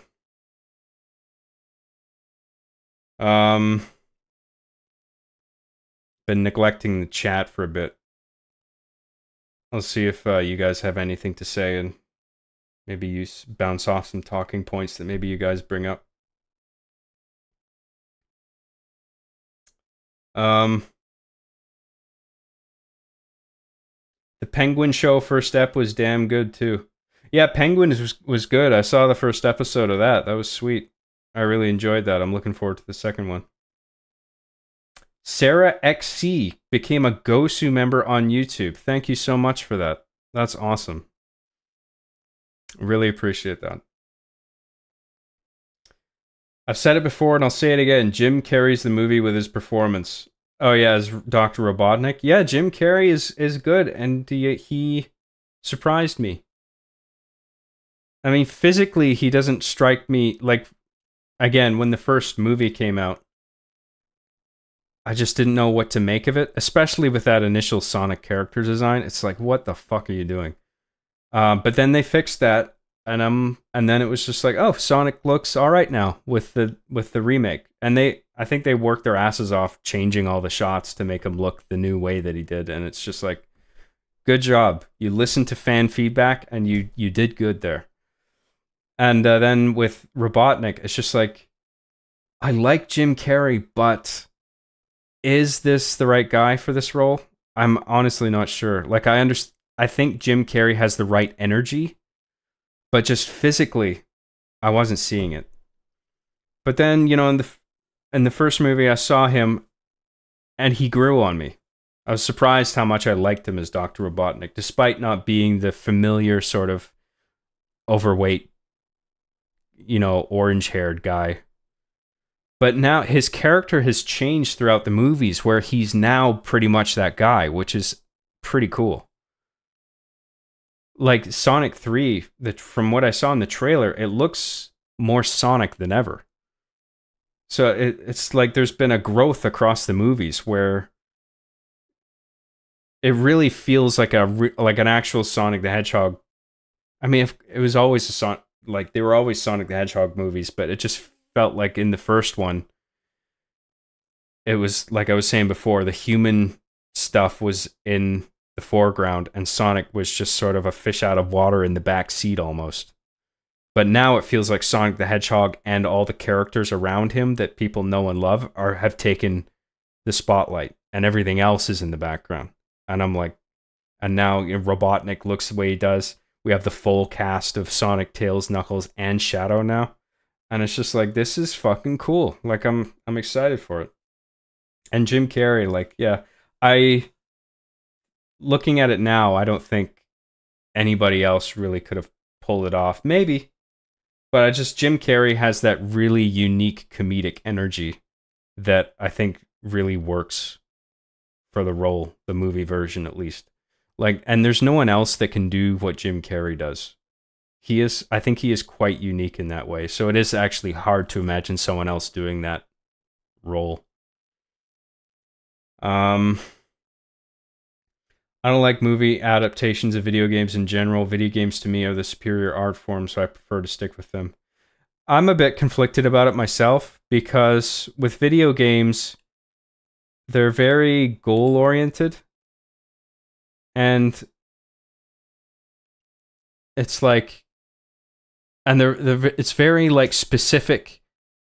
There's specific things about video games that are based on having good gameplay, and that doesn't always translate well to film. But thankfully, the Super Mario Brothers movie found a way to do it. It's like, like if you take Super Mario Brothers purely on a gameplay level, and you look at a plumber in overalls, like jumping up and smashing his head on blocks to release items, it's just like, how do you turn that into a movie and make sense of shit like that, in like cinematically, in a filmic sense? But Super Mario Brothers, the movie, actually managed to pull it off pretty well. And I think we're in for a whole new wave of movies that are video game adaptations. Like, it's just like, it's one of those big fads in cinema where first it was zombies, then it was superheroes, and now it's like video games. And it feels like we're just stepping into the video game era now. But I feel like, unlike with zombies and superheroes, which it's much easier to make cinematic content with those, video games is trickier. It depends on the video game. Like, but I mean, if you can turn something like Super Mario Brothers into a functional movie and embrace all the gameplay elements that people recognize about it, I guess you can pretty much do anything. I don't know. I guess we'll see what this wave of films brings us, but obviously there have been a lot of shit attempts at video game adaptations in the past, but I think the industry is taking it a bit more seriously now. Now that it's become such a huge thing, and now you're dealing with a generations in terms of like movie going audiences that grew up on video games, so they recognize all this shit and they're quite happy to go see it if it's good. So yeah, I think video game movies are going to be the big new thing.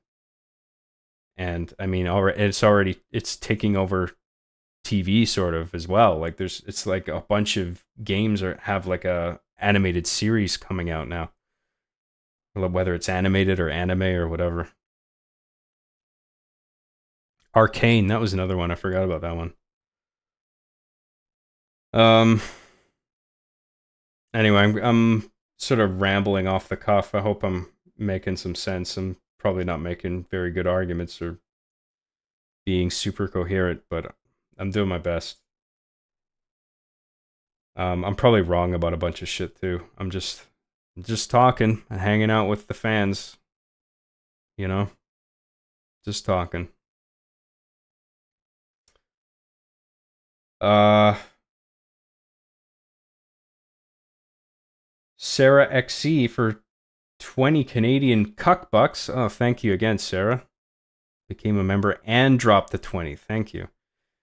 Have you seen this web series called Hard Justice? It's pretty awesome. You should check it out. The writer is taking his sweet ass time with uploads, though. Yeah, I've heard of that. He really should hurry up, shouldn't he? Um, I'm taking care writing the script, and I'm trying to get it right. So I appreciate your patience. Thank you. I'm glad you enjoyed the first episode of it. Romulus had so many key jangles. Yeah, yeah, it was stupid. Romulus was so lame. I don't want to see Xenomorph anymore. It's not scary now. That's kind of true. Yeah, it's a bit worn out at this point. I think you can still make a movie where the Xenomorph is scary, but that's another thing with Romulus. It's not that scary. In fact, I don't think it's really scary at all. It has mildly creepy moments, like with the face huggers. So the way they shoot them and the way they move practically, the way they're sort of slimed up, the way the director sometimes uses techniques like reversed footage for certain visual effects. I was like, oh, that's kind of creepy. Um, but overall, just not a scary movie, which is unfortunate. Um,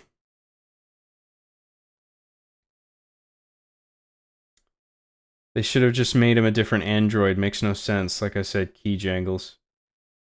Yeah, it didn't have to be Ian Holm. That was just for the member berries. It's stupid.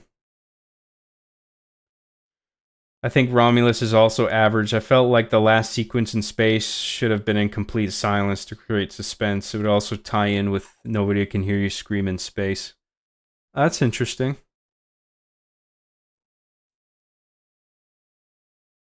Yeah, maybe. I can understand people. I mean, as sort of a gamble, where like that would be what happens.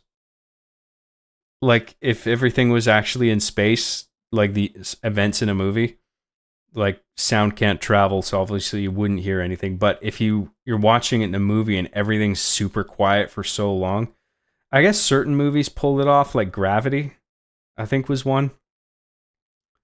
But like typically in a movie going experience, you want to hear something. But I mean, 2001, that was another movie that fully embraced the idea of silence in space. So I don't know. I guess Hollywood figures that if you just have no sound design, like Hollywood executives, I think most of them would figure that if you're lacking sound design completely in a modern Hollywood movie, you're going to piss off audiences. Like they want to be hearing something cool, even if it's just like a rumble, like a bunch of rumbling sounds or something. I don't know. Ridley Scott hasn't directed anything good in decades, though. I wouldn't say he's like shit now, but like he's definitely fallen off a bit. Like because he's making work that's nowhere near the quality of like Blade Runner and Alien. Um, I'm I'm hopeful about Gladiator 2, but based on the trailers, it doesn't look all that great. I would still like to go see it though and assess how good it is. Like it interests me enough to go see it because like historically speaking, in the Colosseum, like towards its end, they were doing some really fucked up shit there, like filling it with water and tying people to masts of ships and stuff, like in order to keep audiences coming, because I guess they were losing revenue or, you know, spectators or whatever. So like before it sort of came crumbling down, it just went fucking overboard with like crazy shit to like get people to come and watch. And so making a Gladiator 2 movie around those extremities seems like a cool idea. But I just don't know. Based on the trailers, it's not really, doesn't look that great, and it looks a bit CGI heavy, unfortunately. So I don't know. I still want to go see it. The Last Duel is pretty good. Yeah, that was all right.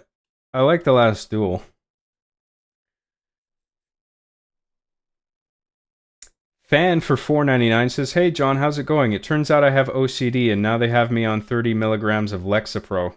It makes me feel good. Do you have any experience with SSRI?"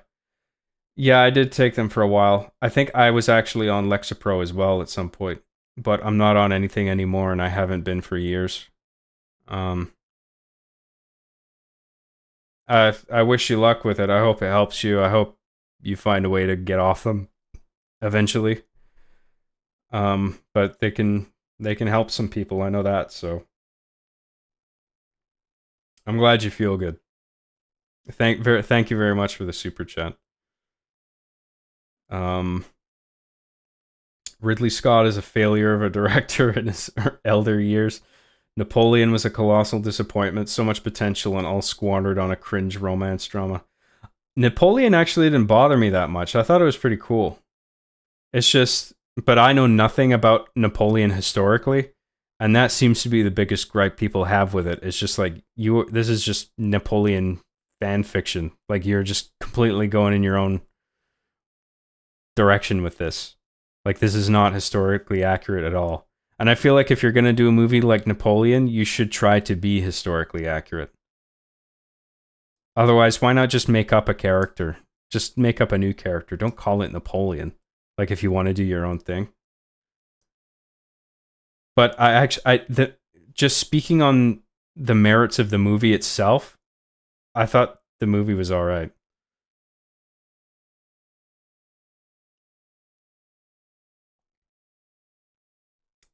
Where was I?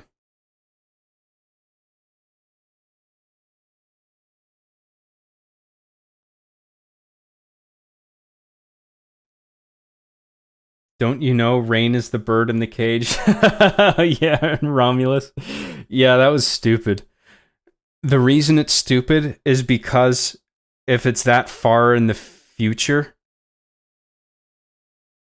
like, because the year is 20, I can't remember, it's like 100 years from now. Like, you wouldn't have birds in cages at that point. You'd have technology that can measure the chemicals in the air or whatever. You don't need an actual bird in the cage in an era like that to measure whether or not an environment is toxic. So the fact that they had that in there was obviously just wedged in there for symbolic reasons. And if the time were appropriate for a prop like that, I wouldn't have a problem with it. But because it's in the future, it just makes no sense for that to be there, so it's stupid. John, did you catch Megalopolis yet? No, I have Megalopolis. I haven't, no. I heard it was a big bloated mess that doesn't function, and with a main character that's just not compelling. It might be one of those movies that you just can't, or it might be one of those novels that you just can't make into a movie. You know what I mean? Like, it was never meant to be represented filmically. Because the main character just isn't compelling or relatable enough. Like in the book, it's more about its political and societal messaging, I guess, rather than following a main character through like a journey and sort of experiencing a story through that character. I feel like the novel, I haven't read the novel, but I imagine it's not really about that. It's more about just a depiction, a broad depiction of a like a utopian or rather dystopian society. And then if you try and turn that into a movie, you end up with a bloated sort of incomprehensible mess with no main, well, there is a main character, but they're not sympathetic or relatable. And yeah, I mean, I haven't seen it, but I've heard things about it that it's just a big. I feel like it's just going to be a big flop, unfortunately. Which is a shame because Francis Ford Coppola, like Ridley Scott, there was a point where he was like at the top of the game, with like Godfather and Apocalypse Now and shit. Godfather 1 and 2 and 3, which I like a lot less than the first two, but I don't hate it as much as other people. Um, and they've just sort of like Ridley Scott in his senior years. I feel like Francis has just sort of lost the plot now, but he's still trying to hang on to that flair, that success that he had in the past to sort of sell what he's doing now, and it's just not really working.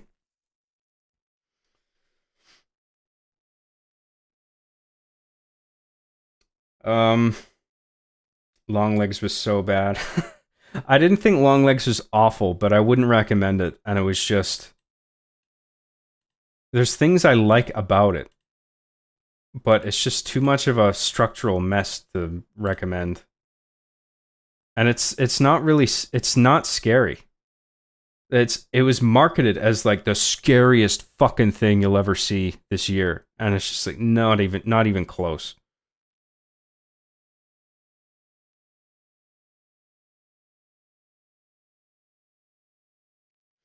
Are you gonna do the Dead Rising Deluxe remaster version of Mega Man Ghost of Willamette? Yeah, I talked about that already. I'm working on a script for it. It just depends if I can make it funny enough. If I feel like I can write something funny, then I'll do it. And I do have the game, so I'm capable of doing it.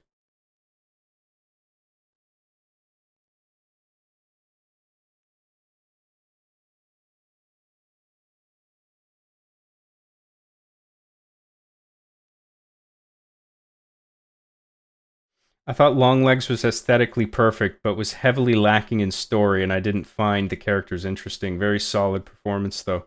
Yeah, the performances were okay. Lacking in story, yeah. Yeah, it didn't really feel like I had a story. That's a good point.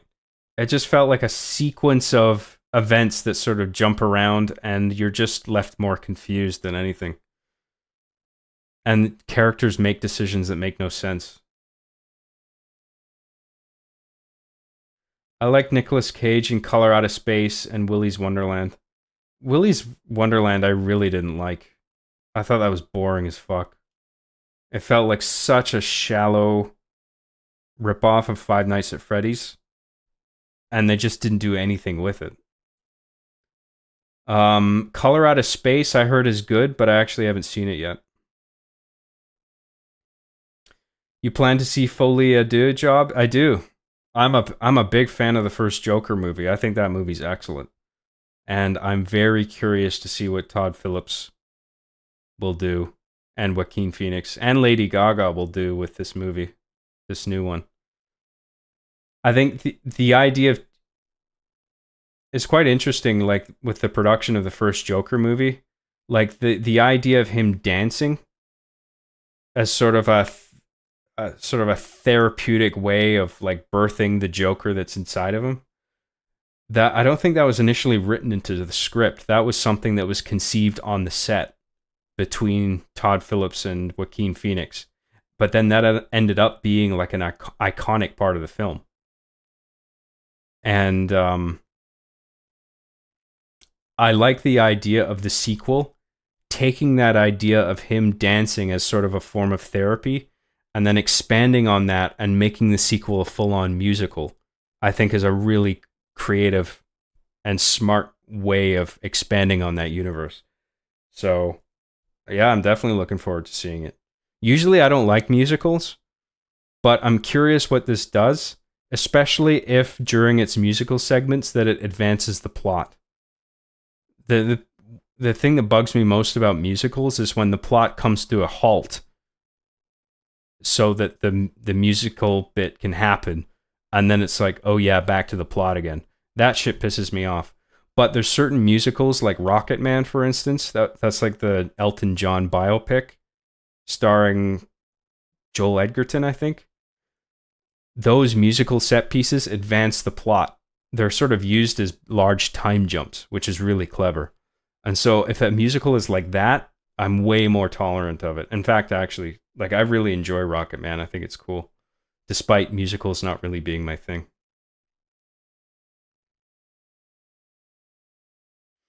Did you ever get a chance to watch Furiosa? I thought that movie was pretty damn awesome. No, I haven't. I heard it was good, but the trailer sort of put me off because it looked so VFX heavy. Whereas Fury Road was so much of it was practical. And this just the heavy reliance on VFX felt like a real step down. But you know, if it's a well-written script and it's well storyboarded and shot and the dialogue is good, then whatever. I can forgive a bunch of the shots looking green screeny and VFXy. Like it's not a deal breaker. There's just the trailer turned me off, but I've heard enough praise about it that I do like to see it. I just haven't had the time.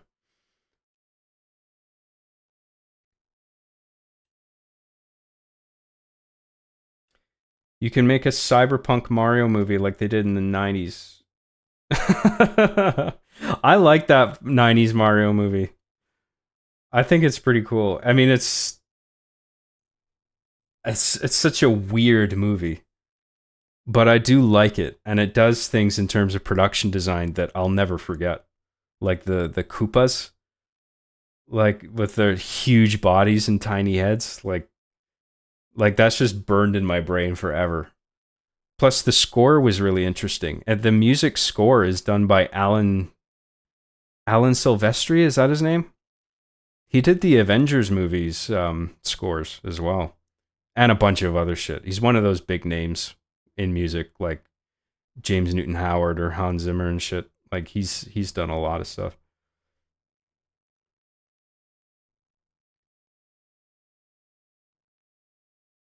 Big problem is that it seems like the majority of the people who are making video game movie adaptations is that they aren't gamers. They don't play the games or respect the source material at all. That's true. Yeah, you need somebody at the helm who actually understands this shit. I agree. I think Jeff Fowler with the Sonic movies, he actually gets it. He understands the games, he understands what the fans want, he understands the characters. Even though the movies are not like the games, he understands the important stuff like characters and what the fans want basically essentially from a Sonic movie. Hey Job, do you like Berserk? I watched the first episode of that anime. It was pretty cool. It's just there's so much I have so many fucking anime recommendations. It's just like I don't even know where to begin. I mean, I guess the best place to start is just start with the top rated anime because that's the best way to spend my time if I'm going to watch anime, you know? But it's just there's so many high rated animes. And as soon as you suggest one, you have a bunch of anime fans going, "Nah, nah, don't watch that one. Watch this one instead. It's great." So, fuck, I don't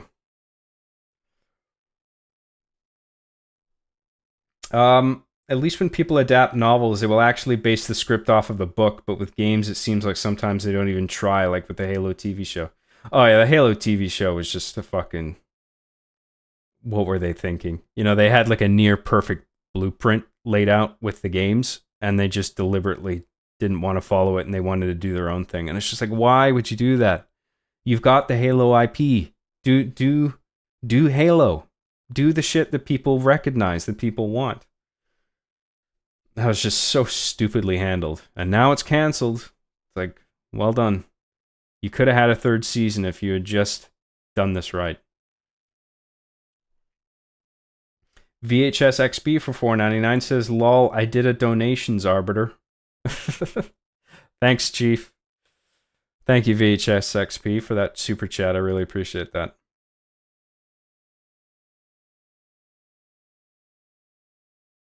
It's just not scary. Oh, I inadvertently did the Resident Evil 5's not scary bit from Arby and the Chief. I didn't even think of that when I said that. Chief Chizzy for $2 says, "Remember Bicentennial Man?" I I might have seen that. I know the movie you're talking about. That's the Robin Williams is a robot thing, right? If I did see it, I don't remember it at all. I wouldn't mind checking that out.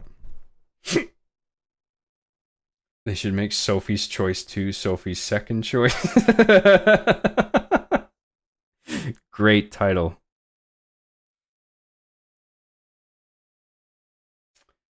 If you want a good Napoleonic War film, watch Waterloo. It's insane. They used the Soviet army as extras to fit in the French and British armies. I don't think I've seen Waterloo. I can't remember who. I know that's a movie. I can't remember who directed it. I feel like I know them, but I don't know. Hi, John. First time checking out your stream. Hope you're doing well tonight. Same for the chat. Oh, well, I hope you're not that disappointed. I hope you're only mildly disappointed. 200 years from now, there's going to be a movie about you, John. I highly doubt that.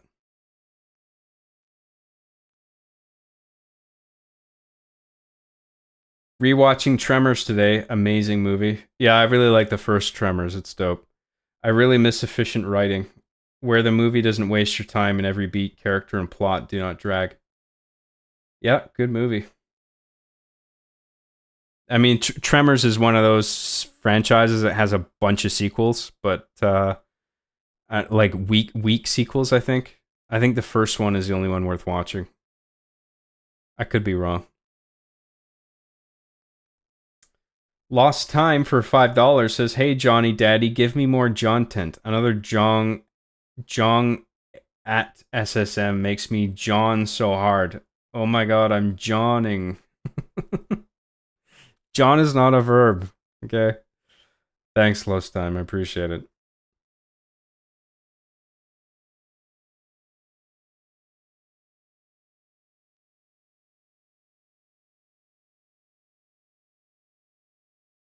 I could tell you like Joker because of the "We Live in a Society" line in ANTC. Well, that's just a meme on its own, I think. But I do really like Joker.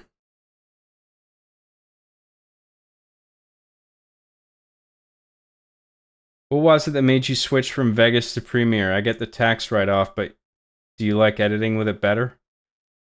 I mean, I don't know what Vegas is like these days. I mean, it's been ages since I used it. I thought Vegas was okay. But when I moved to Premiere like a decade ago, at least, I can't remember when I started using it. But I just remember it was a step up and I was really happy with it. These days I'm not so happy with Adobe.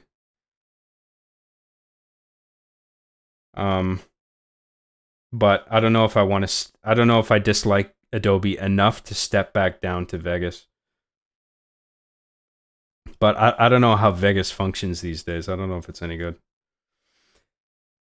Mikhail Manfredo for $1.99 says, "It's only gay if you come." I don't even know the context of that, and I don't want to. But thank you, Mikhail. Superior John for $4.99 says, "Hey John, love Arby and the Chief, and I've been watching it for years. Quick question: what score did you use in season 4, episode 3, Pirates, and is it available anywhere?" Season 4, episode 3, Pirates. Is that the one where Chief is in the drawer with the rolled up bus pass as a telescope? That might have been music that I made, to be honest. I think you're talking about an instrumental track that I made. Because I think at that point I bought an instrument pack, like industry level quality instruments, instrument samples, and you can compose them into whatever you want. And I made my own track for that. I'm pretty sure that's what you're referring to. And no, I don't have any of my season 4 music backed up or uploaded anywhere, unfortunately. Sorry. I really hate a lot of the stuff I made musically for season 4, but I remember that track now that you mentioned it. That I thought I did okay on. I thought that was all right, but I don't have it anywhere. Sorry. Fury Road had a lot of VFX work, but most of it was invisible. I thought Furiosa was a fantastic epic with a really strong thematic message for people deep into nihilism.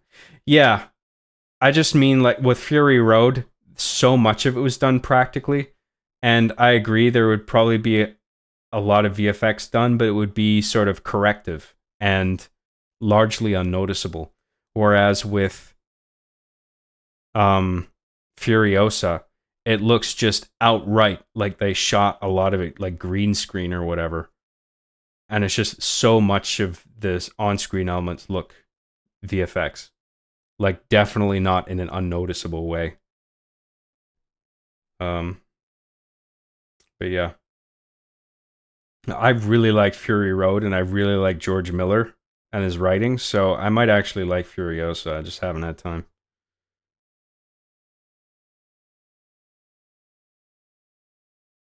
Do you think Ballerina will be as good as the John Wick movies? I really like Ana de Armas.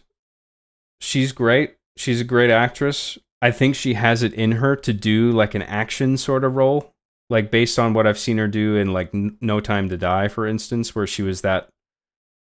I can't remember. She was like.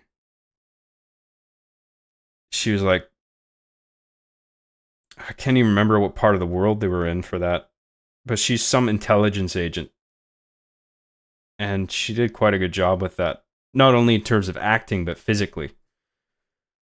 Like she can do action, so yeah, I'm looking forward to it. Looks cool.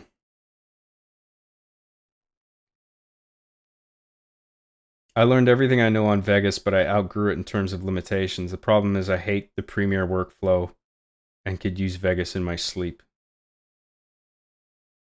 Yeah, I don't know if I have the same gripes about the Premiere workflow. The workflow to me is fine. It's just I hate it when there's like bugs with like new updates and shit, and I don't like that it costs so much. I think Adobe is a shit company now that will just get away with whatever they can. But I do like using their software, so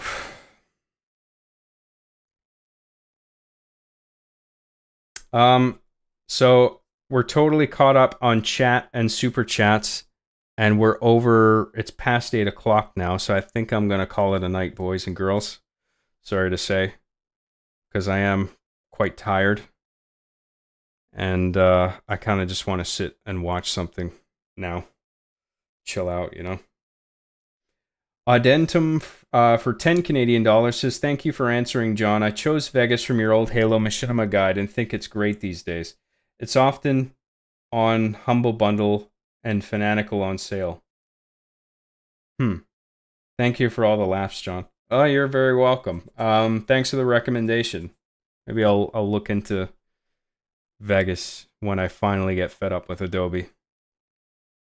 I imagine if I step off Premiere and decide to use something else, it probably would be Vegas or some editor that's open source. I've heard there's a few free open source options.